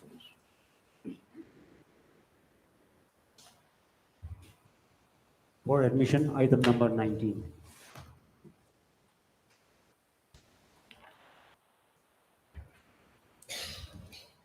My pleasure, Lordship. Yes. Lordship, I'm mentioning on behalf of Supung Chang. Lordship, we kindly grant 3 weeks time to file affidavit. 19. 19 is 19. Lordship, The learned government advocate 6 for 3 weeks' time to file affidavit in opposition on behalf of the state respondents. Prayer is allowed, listed accordingly. are you pledged? You keep this open.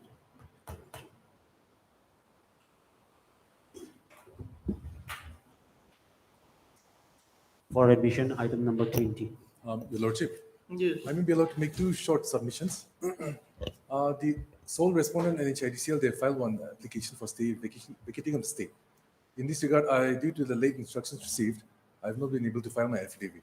It's ready, but I have not been able to file. Secondly, in this matter, I'm being led by Sri K.N. Chowdhury, Senior Advocate, but due to some unavoidable circumstances, he could not be present today. In that view of the matter, I pray that this.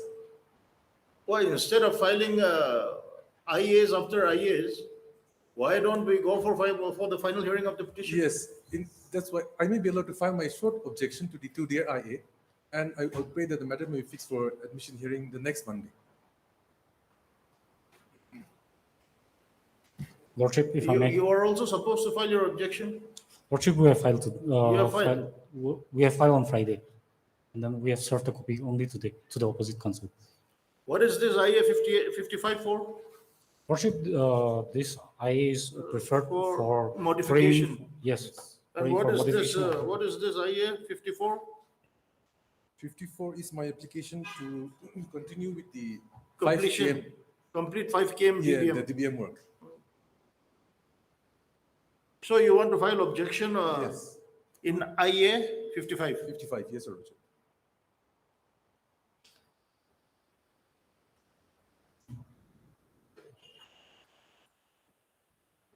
Lordship, with regard to IA 55, this application has been preferred for modification of the stay order.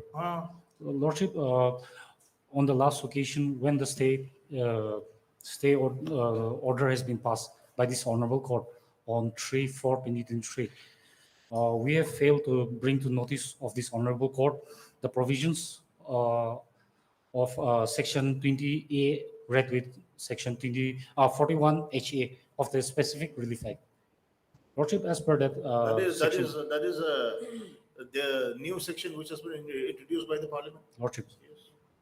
So as per that provision, section 20A is a special provision for contract relating infrastructure which says project. that injunction should normally not be granted Yes, Lordship. when actually public works are undertaken. Yes, Lordship. But Your Lordship may appreciate the context in which this petition has been filed. Okay, we will hear you finally. So I think this is to do with the construction of the road. Yes. Which is in public interest. Yes, Your Lordship. Yes, Lordship. And it is, I think it is advisable not to keep the matter pending. Yes, I agree, Your Lordship. Because Since- when you are fighting out the case in the court, it is the public out there True, Your Lordship. who are suffering. Yes, Lordship. So once and for all, be it this side or that side, I think we should settle it. Your Lordship. Lordship. Okay, My so- humble prayer being that I'm being led by Yes. yes. If Your Lordship may kindly show some accommodation, The- fix the matter for 12. Heard, Mr. Lordship, may I submit something? Yes, what is your Ravinda, I'm assisting the accrual. Yes. Lordship, I'm saying that let NIT be open. We will not appoint any contractor without the leave of this honorable court. So that's why we are saying let us have an early hearing. Yes. But evaluation of bid is a very lengthy process. It take 2-3 months, Lordship. So whatever the judgment in this matter, but Lordship, if it comes in favor of the, comes in the favor of the NHDCL, so the contractor will be there. If it As comes Your in Lordship favor said, of the the matter may be posted for final petitioner, consideration there to will, next Monday. contractor will be on the road, sir, Lordship. That's my humble submission. Because actually, I think instead of actually disposing the case in a piecemeal, it'll be good if we can finally dispose of the case on Monday. We'll Yes, listen for admission hearing on Yes, Monday. yes, Your Lordship. Without any adjournment will be subject to cost, heavy cost. Lordship. Okay. On the prayer of the learned counsel for the parties.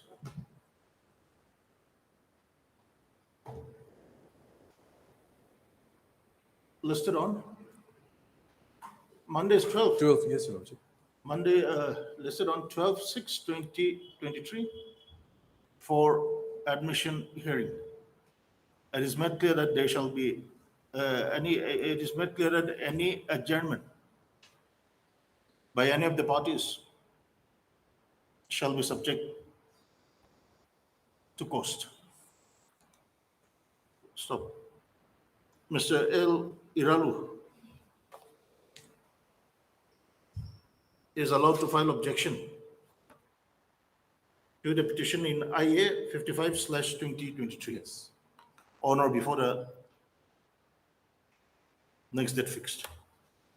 The interim may be continued. Stop. The interim order, what was the interim? In the main read petition. What was the interim? Oh, the effect. Not to open the tender. Yes. Not to open. The interim order passed earlier shall continue till the next returnable date.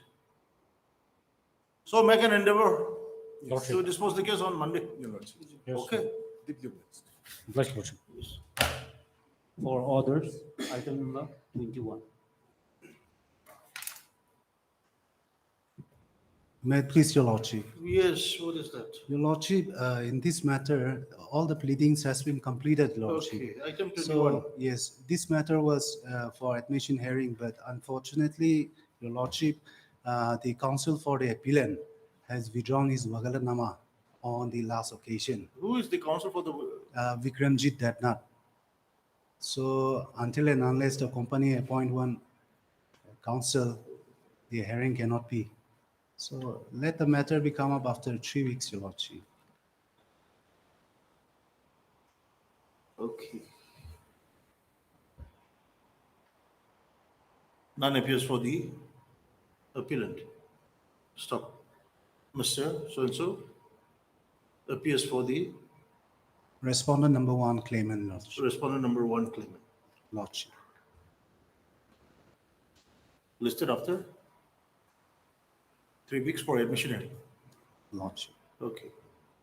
Obliged, your lordship. Yes. For orders, item number 22. Maybe Lordship. Yes. Lordship, this Honorable Court's order dated 23/1/2023. The appellant was directed to take fresh steps. But till now, Lordship, service upon respondent 2 and 3 is still awaited. And who is 2 and 3?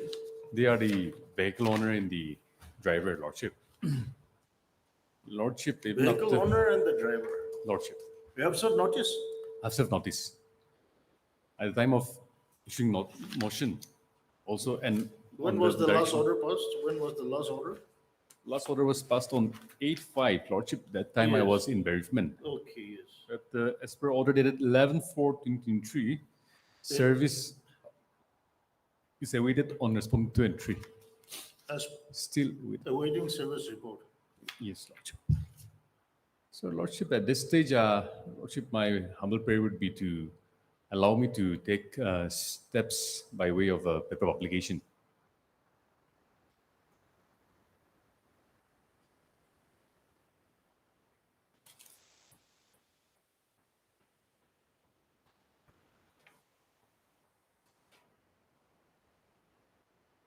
23/1/2023. 23/1/2023. Correct. Lordship. You have taken steps Lordship. on this 21/3/2023. Yes, Lordship.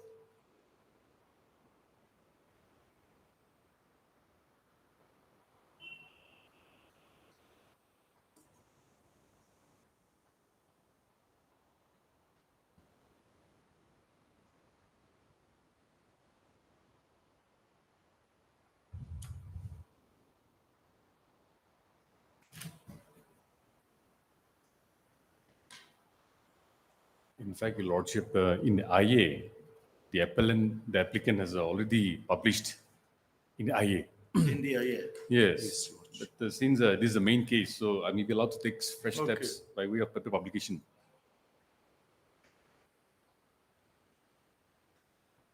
Third, Mr. Fuseko, the learned counsel for the applicant, and Mr. So-and-so, learned counsel for the Respondent number 1 claimant, your claimant lordship. respondent number 1.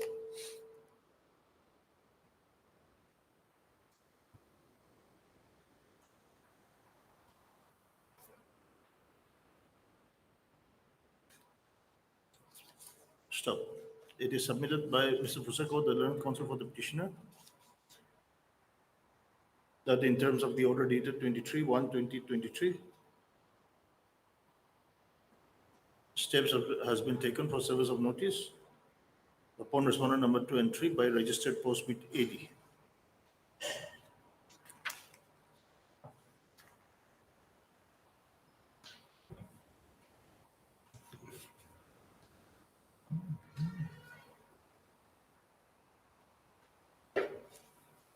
Stop. None has however, there is however, stop. There is however no representation on behalf of respondent number 2 and 3.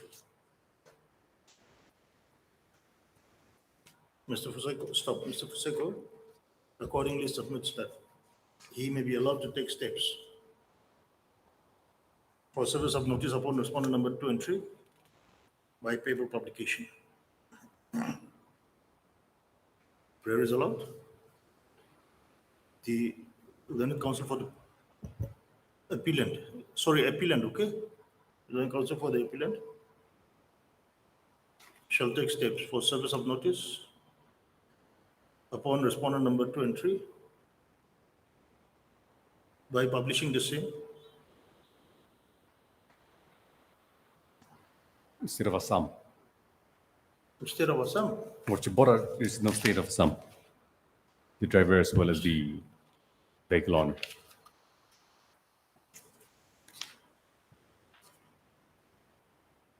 In a newspaper which has wide circulation in the place where the respondent number 2 and 3 resides. Okay. Lordship. Stop. The petitioner shall thereafter file affidavit showing service of notice. Listed after Lordship, if Lordship may kindly give a date, 17, returnable date, 17 June. 17 July. Lordship. Listed on 17/7/2023. Lordship. Obliged, Your Highly Lordship. obliged. For hearing, item number 25.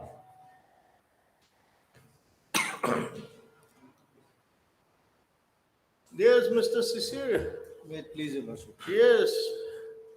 What is your case that you have been waiting for the whole day? A very short point is involved. Okay. Now, the fact, my lord, in short, I will describe. Now, petitioner before lordships, he purchased a land, that's a non-cadastral land from village, Tenefu village, my lord, at Dimapur. Okay. Now, this particular land, earlier, it was, my lord, belongs to one Mr. Respondent number 3, Hello Mero. Now, he purchased, then he took loan from the Canara Bank, amounting rupees 39 lakhs in the year 2013. The loan became bad and it has been classified as non-performing assets. Then the bank filed original application before the DRT, and the bank passed a certificate of recovery certificate amounting rupees 45 lakh 75,000 and odd. Now, my lord, the bank construed there is an equitable mortgage created by respondent number 3. But your lordship will find the equitable mortgage, what the name, has not been created at all. Now, in order to appreciate that, my lord, first I will take your lordship's section 58F of Transfer of Property Act. That act says, my lord, if you want to create an equitable mortgage, then you must produce a document like sale deed or patta.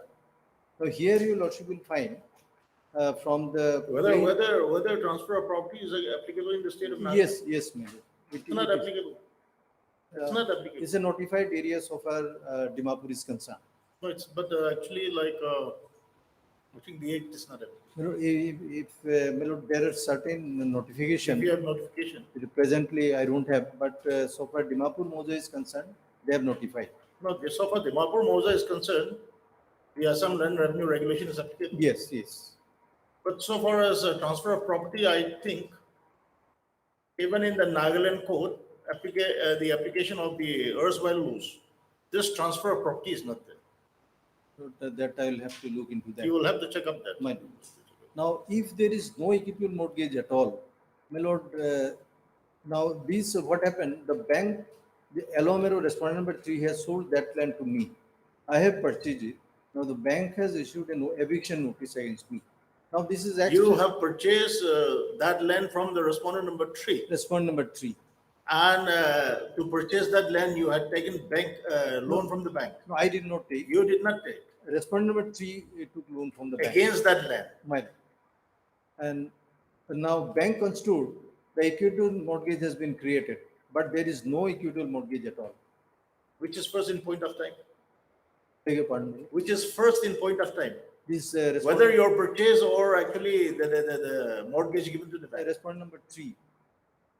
And if you say that equitable mortgage is created, then one will have to show that the original document like sale deed and or patta that has been deposited before the bank, then it will create the equitable mortgage.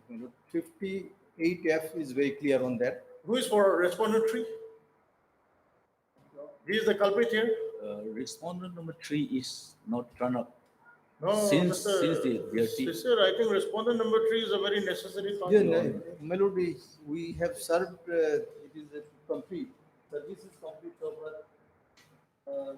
Respondent 3 is concerned by order dated 24/8/2021. Despite that, Melody, he did not appear. Who is respondent number 3? He is Mr. Alomero, R3.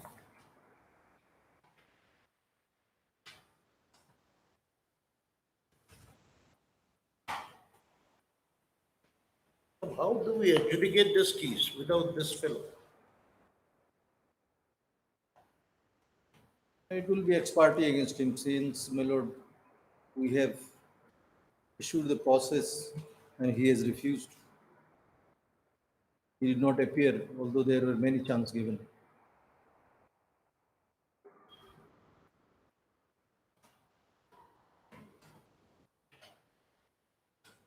And my lord, another thing, what has fallen from your lordship's mouth, if the TP Act is not applicable, that will go in our favor.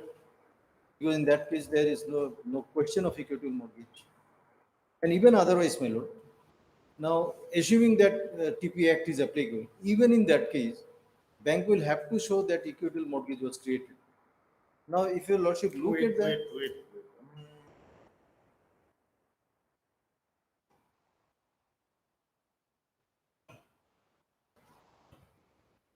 I think Mr. Foseko, you will have to get, because, yes, now I am remembering, TP Act is not applicable. No. But I am definitely very sure that there is a notification from the finance department Yes. saying that equitable mortgage can be created in respect of the bank's financial Yes, institutions. yes. I think there is that, because actually when I was the standing counsel for NIDC, I think I have come across that. Your Honor. Even recently, one notification has come up. Yes. Your Honor, if allowed me to clarify about the equitable mortgage. What is that? Your Honor, your Lordship has already quoted the Nagaland Amendment Act is already allowed. That is the law, what we are having this equitable. You are for? Your Honor, I am for the respondent number 5. Bank. Bank.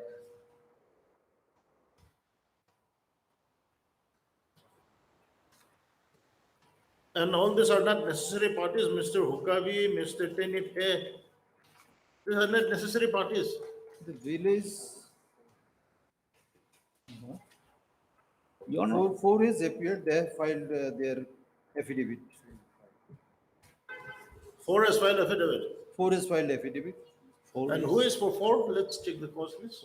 4 is, he is a power of attorney holder from whom I have purchased.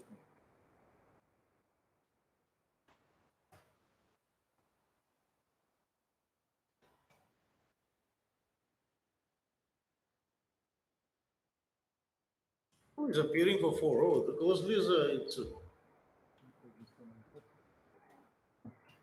Your Honor, thus in order to make it this brief, the case which filed by the plaintiff petitioner is when the debt recovery tribunal has already passed and filed the issued the eviction notice. At that time, the present petitioner filed that he bought the land, and that was the issue comes here. In order to contest this case, the learned seniors pointed out that there is no such equitable mortgage created by surrendering, by depositing the title deeds, whatever. Therefore, it is not possible for the equitable mortgage. That is what the contention says. In order to make it very brief, so Your Honor allowed me, the equitable mortgage is already permitted since 2002. That Your Honor has already stated that Nagaland Land Revenue Regulation Act, that's 2002, the Amendment Act is already there. The Section 60 of some Land and Revenue Regulation 1886. Here, nothing contained in this chapter of the rules made therein shall affect any transfer by way of a mortgage in the favor of nationalized banks, cooperative society, registered under the Assam Cooperative Society 1949, or such other financing institution as may be approved by the state government. Provided further that such nationalized banks, cooperative societies. Basically, Mr. S. Datta. Now, actually, the DRT has decided the matter. Your Honors, Lordship. Will this court not be the right forum? My Lord, I'm not challenging that order. Only thing, my Lord, your Lordship will find, if the order passed is without jurisdiction on certain point of law, my Lord, the appeals court has said, your Lordship, in a root jurisdiction, your Lordship can take into consideration that. No, but why you should have contested the case before the DRT? No, my Lord, I'm not necessary party there, because they ought to have made a party, but they did not. Now, your Lordship, kindly see what is my position. If I required to challenge that particular award passed by the DRT, I'll have to pay 50% of the amount, whereas I'm not liable at all. So under that circumstances, my Lord, if your Lordship find this order is without jurisdiction. Order passed by what? By the DRT. DRT. Now, DRT ignored that there was no equitable mortgage at all. My Lord, just one line I will take your Lordship from the evidence of the manager. Your Lordship may see page 101. Now, whether equitable mortgage has been created or not, your Lordship will see. Effectively at page 103. There is evidence of the manager. Lord, I'll read slowly, my Lord. They have said equitable mortgage. I say that accordingly, the defendant as an absolute owner and possessor of land measuring 1 katha 1 lecha under Patanama so-and-so, Moses so-and-so, Tenefi village, Dimapur, Nagaland, more specifically described in the schedule below, created an equitable mortgage. This line is important. Created an equitable mortgage to secure the limit sanction and the money is advanced or to be advanced to him and deposited his document of title with the application to the bank. Now, what document? Now your Lordship will find. Exhibit AW13 is the equitable mortgage deed. Now, what is AW3? I will take your Lordship at page 54. 54 say, Lord, your Lordship will see.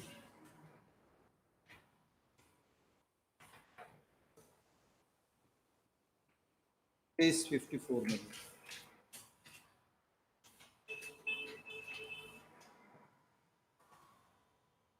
They are relying on a document that is at page 66, your Lordship will find. This is the order of the Revenue Authority. A plot of land measuring so-and-so, so-and-so is hereby regularized in the name of Sri Elomero. Now, this is the order of the Revenue Authority and the bank construed, this is the title deed. Now, the TPX says title deed means document, title of document. Now, equitable mortgage has not been created. Since it was an ex parte order, the DRT never look into all that. Now, what is happening now? Since he has sold the land to me, now they are saying we have come here to evict you. They have passed an order. Now it's a violation of Article 21 as a Lordship has seen. Your cause of action lies with respondent number 3. Yes. Respondent number 3. Your cause of action lies with respondent number 3, Mr. Sisir. But then at the same time, your Lordship can see, if there is no equitable mortgage, then how this order was passed? This order is bad in law. I'm only because the bank can realize the money as a money source. You were not the party to the DRT proceedings. Therefore, what transpired there, you cannot raise in this writ petition. Therefore, my lord, we are before your lordships because the writ jurisdiction, my lord, is a plenary power your lordship has. Your lordship has complete power to pass an order. If the issue which is raised by you is to be relevant, it has to be raised by the respondent number 3. No, respondent number 3 will know because it will go against him. But actually, it is the duty of the respondent number 3. Because actually the DRT, the DRT order was against him. You are a stranger to that DRT. My lord, so far respondent 3 is concerned, it is not against him. I mean, he has to pay it, but we are agreed by the DRT said equitable mortgage was created, although there was no document at all. So that is the crux of the matter. My lord, I will produce some of the appeals court decision. The lordship may fix a date. What about Hukavi? This Hukavi, yes, Mara. Hukavi is the power of attorney holder from whom I have purchased. My client has purchased. So he is also equally a mischievous person. my lord, Your this, lordship will hear this the matter in present, its entirety. Just wait, please sit. I think I'll be able to persuade your lordships because there are so many appeals court decisions on this line. And even, my lord, the right question your lordship has posed, that what right I am having. My lord, my right, your lordship will find, DRT has passed an order against respondent number 3. Now the respondent number 3 is a very clever person. He's very trickily sold the land to me. I was not knowing that he has mortgaged it. Now your lordship will see whether really mortgage was created or not. If it was not created, bank cannot pass an. Then there may be some technicalities, not complying with the technicalities, but the fact remains that actually the mortgage, the land has been mortgaged to the bank. I'm on that, my lord. Mortgage has not been created because, my lord, just 1 minute. No, it may not be the very word mortgage has been mentioned, but I think maybe there are some documents. No, nothing, my lord. That's the specifying reason. that the land has been conveyed. No, there is nothing. That's the reason, my lord. I think Then report has also come. in that case, that ground has to be agitated before the DRT by the person, concerned person. My lord, as I'm saying, You are a stranger to that. He is a very shrewd person. How he has transacted also, your lordship has seen. He has taken a loan. He did not pay. Then he has sold that land to me. I was not knowing that he has taken a loan from the bank. You are saying he has taken a loan from the bank, and only thereafter he has again sold the land to you. So your cause of action lies against the respondent number 3. Your lordship is very late. But then just 1 minute, my lord. I will take your lordship to section 58 of TP Act. Now 58F, my lord, I will read. Mortgage by deposit of title deeds. This much only. Now title deeds, your lordship will find, if the record has come, your lordship will find nowhere the title deed was deposited. Even in the evidence I read, your lordship will not find that there is a title document was ever. That's why I'm saying that is between the bank and the respondent number 3. That's true, my lord. Yes. But respondent number 3 will not come because he has absconded. So you cannot take the place of respondent number 3. Because I'm affected now. Because that's why your cause of action lies with respondent number 3. My lord, I'll persuade your lordship with all the materials with me. Vis-a-vis, my lord, the apex court decision. Okay, we'll have this. Is there any Mr. Sir, you kindly assist this court. Is there any provision to arrest this kind of persons who are deliberately avoiding the process of law? I'll just please try to look trace into out. that. We will arrest and bring him. My lord, the time has come. This sort of people are to be treated that and the law should also be tuned in that manner. Yes. So that these people does not escape. Right. Then otherwise, bank has the right. My lord, so far money decree is concerned, they can realize it. But so far equitable mortgage, my lord, I'll persuade your lordship that equitable mortgage has not been created at all. And if it is so, my client, why he should suffer? Of course, we will hear you, but actually, my view was that actually, like, so far as the question of equitable mortgage is concerned, Well, it is to do with the bank and with this respondent number 3. yes, that's true. But then your lordship kindly say- Anyway, and DRT has passed any order against the land, your course of action is against respondent number 3, and the right recourse is to recover the money. But at present, my lord, We'll hear you. But GRT, the way they are treating, my lord, your lordship kindly say how it has been adjudicated. It was an ex parte decree, and when ex parte decree is passed, the responsibility cast on the learned judge much more. Because when the other side is not there, he has to see that it is correctly adjudicated. But Mr. Sisir, you are not the party to the DRT proceedings. So you may be a stranger to question. Obviously, because they did not. Any irregularities before the DRT? I was not knowing all that, my lord, and they did not implicate me as a party. Anyhow, I think this will make an interesting case. Let us hear all of you. But kindly see whether actually we have any provision in law to arrest this kind of a My lord, scriptless. I'll see through that. It's a very litigants. interesting, yes, very interesting point, and is the time has come. This sort of people should be taught a lesson. What about Mr. Hukabi? Hukabi, He is also a person who should be contesting the case. He has appeared. I think he has filed one And affidavit. who is his lawyer, counsel? Itoji Mono. His name is reflected. No, my lord, it has not been reflected. But he has filed his Okalatnama.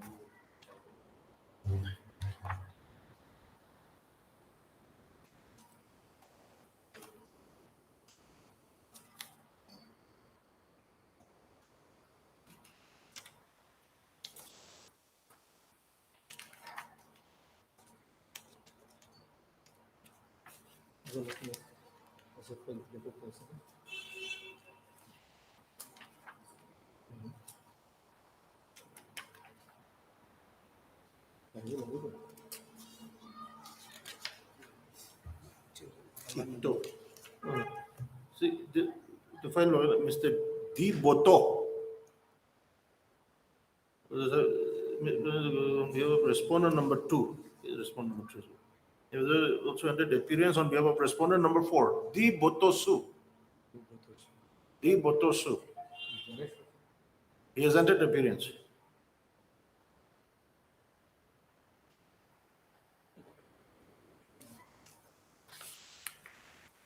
And for 5, can I pay? Anyone? 5, please. Please consider. No, for 5, none has appeared. I think 5 not necessary.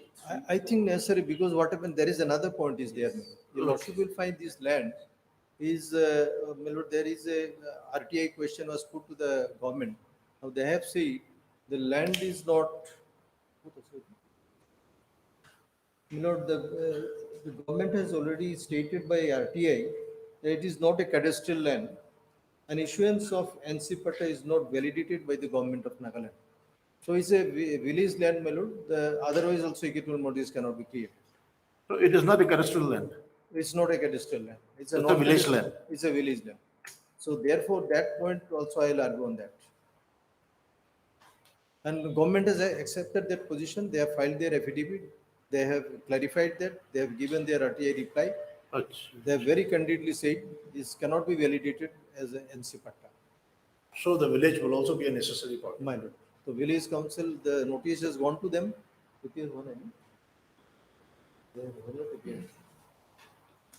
Service is complete, but they haven't appeared. Dusty service also they have accepted, but then they are also necessary party. Now there are the two important questions of law are involved in this case.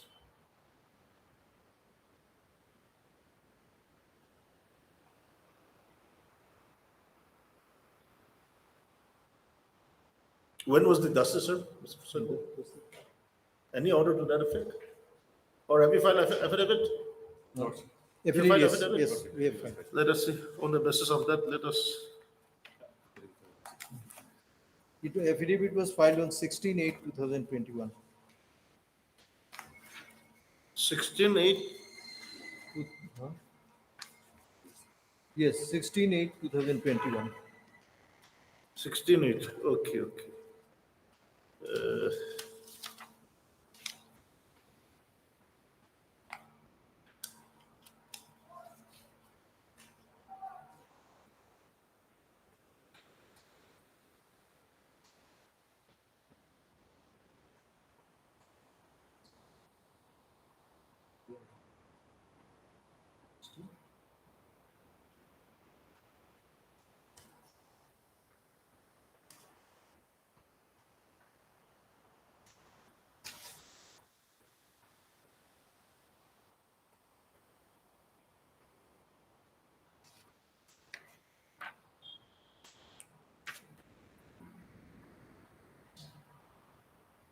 By which order? Dusty?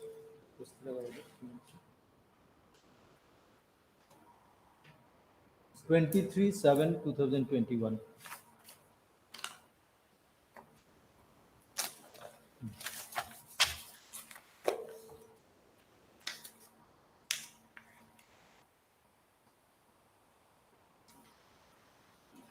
Twenty-three seven. 23/7/2021. Huh? What that was? No, I'm sorry, my lord. 23/3. 23/3, correct. I think that must I'm sorry, my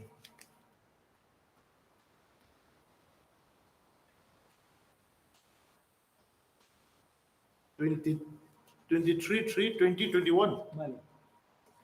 23/3.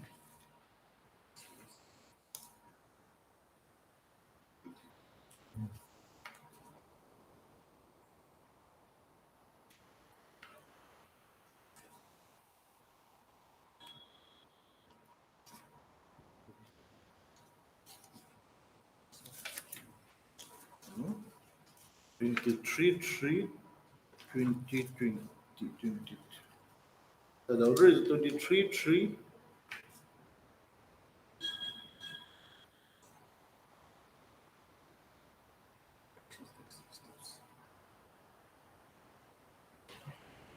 Mr.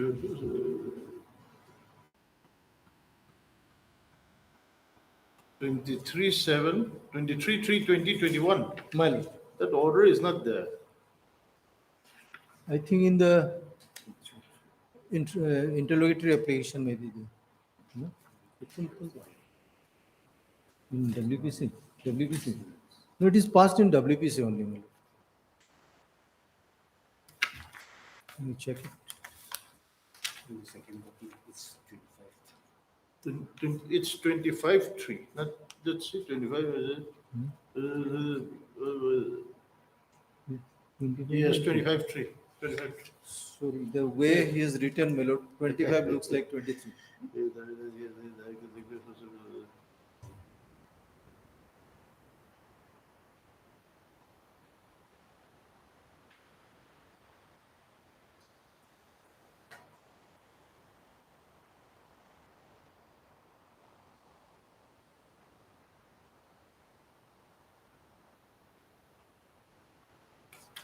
But that order is not there. Waiting.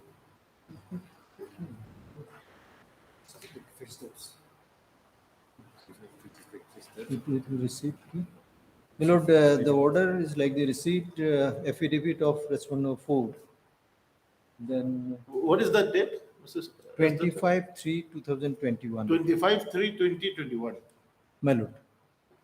How it reads? Received affidavit of respondent number 4. No, that is not there. And Oh, it's noting.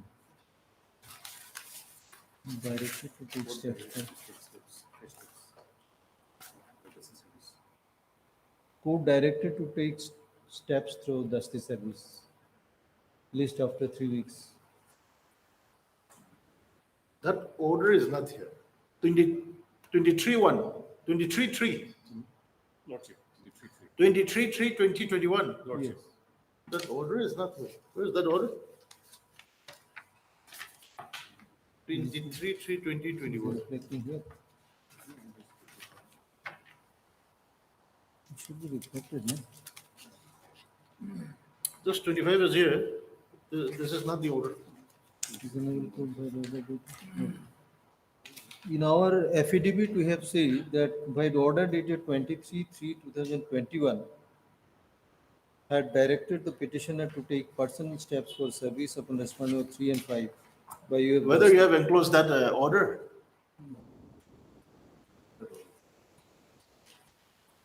No, that is not there. Hmm.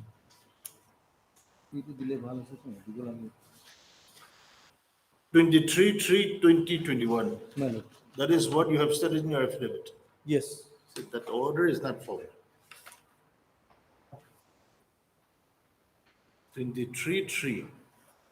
So the order for justice service should be before 23/3. Yes, yes. 17 to everything read.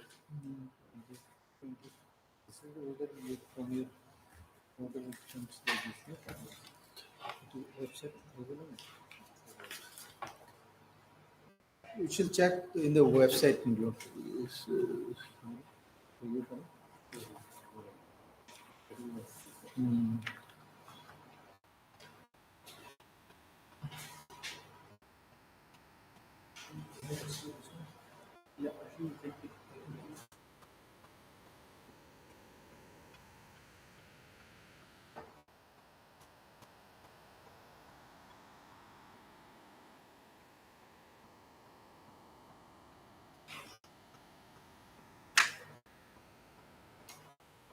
There is no order. There is one order before that, 25/1/2021. That order only says the petitioner shall take steps for service of notice upon remaining respondents by registered post with AD within 3 days. Because here actually the preceding paragraph of the order is Mr. MSAIME learned state counsel appears and accepts notice on behalf of the state responsible. Can you lordship see 25/3/2021? 25/3 is there. 25/3 is there. But 25/3, he had that he be directed. That means that he be directed to take fresh steps for service of okay. I think that's the order possibly. Based on this order. Yes.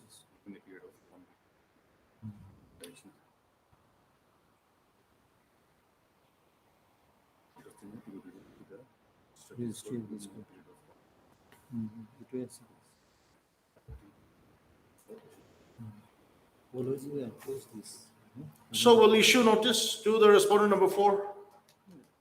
Okay. That is And also respondent also appeared. 4 has appeared. 4 has appeared. 4 has appeared. Yes. 3.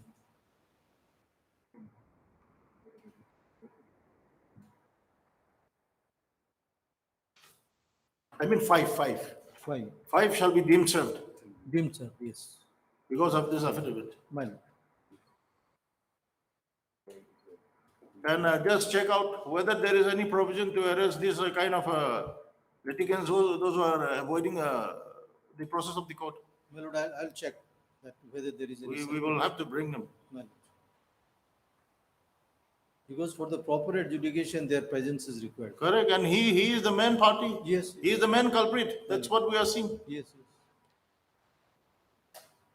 And your lordship, can you say another thing? Bank is so casual.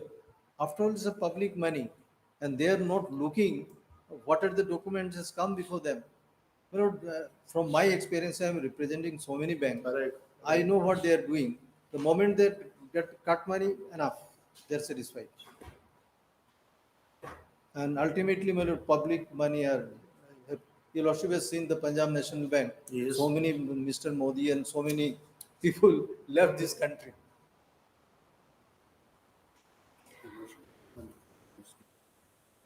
What is this?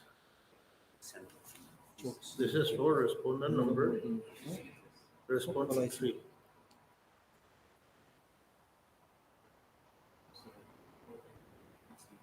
And see, respondent number 3, there is also this registered post which says that address incomplete, insufficient address. And Mr. Fonseca, where is the order? Which is the order incomplete? Order dated 24/8. 24/8. 2021. 2021, Lordship. 24/8/2021.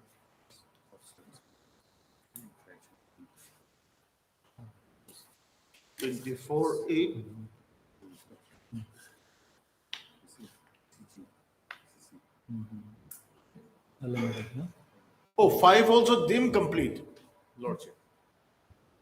5 also deemed complete. 5 also deemed complete. Yes. 5 also deemed complete. But just trace out whether there is any provision. Well, In spite of the notice deemed complete, if there is any provision, I think we have to take at least some very stringent steps.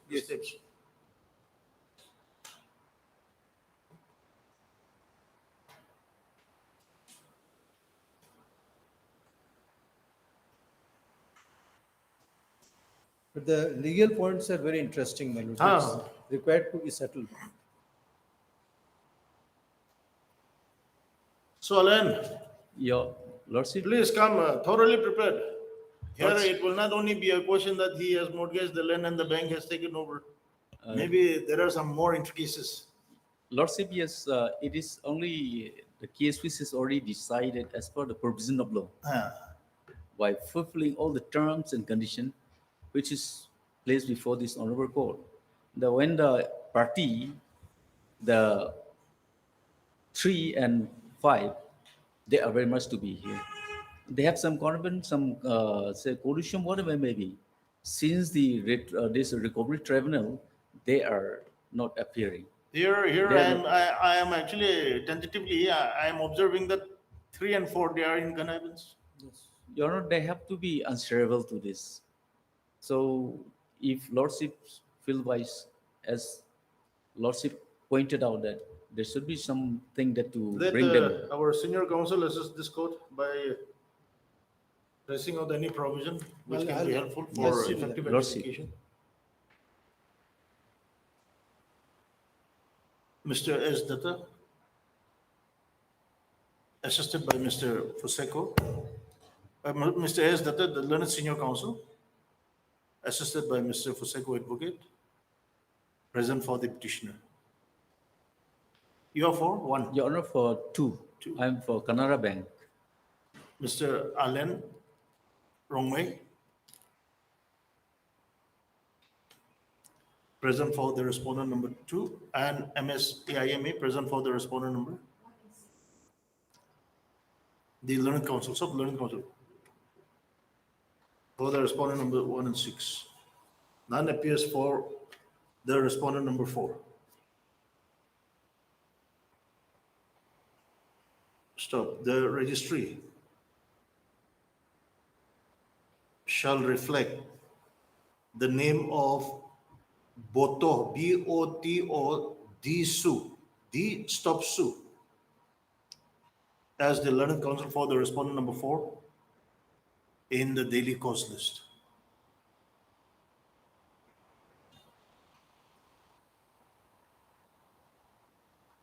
Listed again on. You give it in, Mr. S. Datta.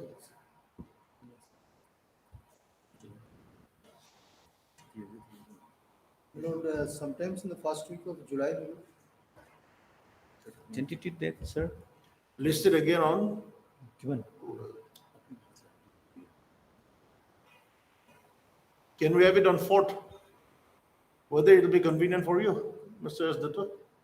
Again, there will be vacation. 4 is not vacation.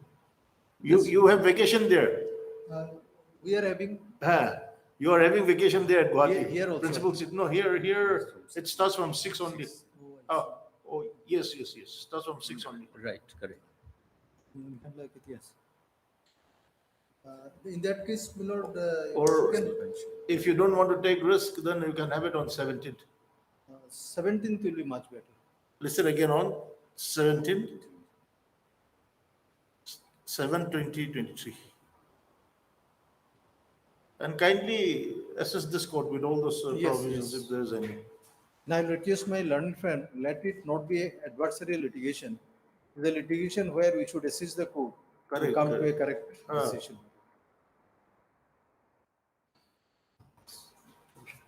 The interim may continue. The interim order passed earlier shall continue till the next returnable date. Okay. Much obliged. Yes. Most of it.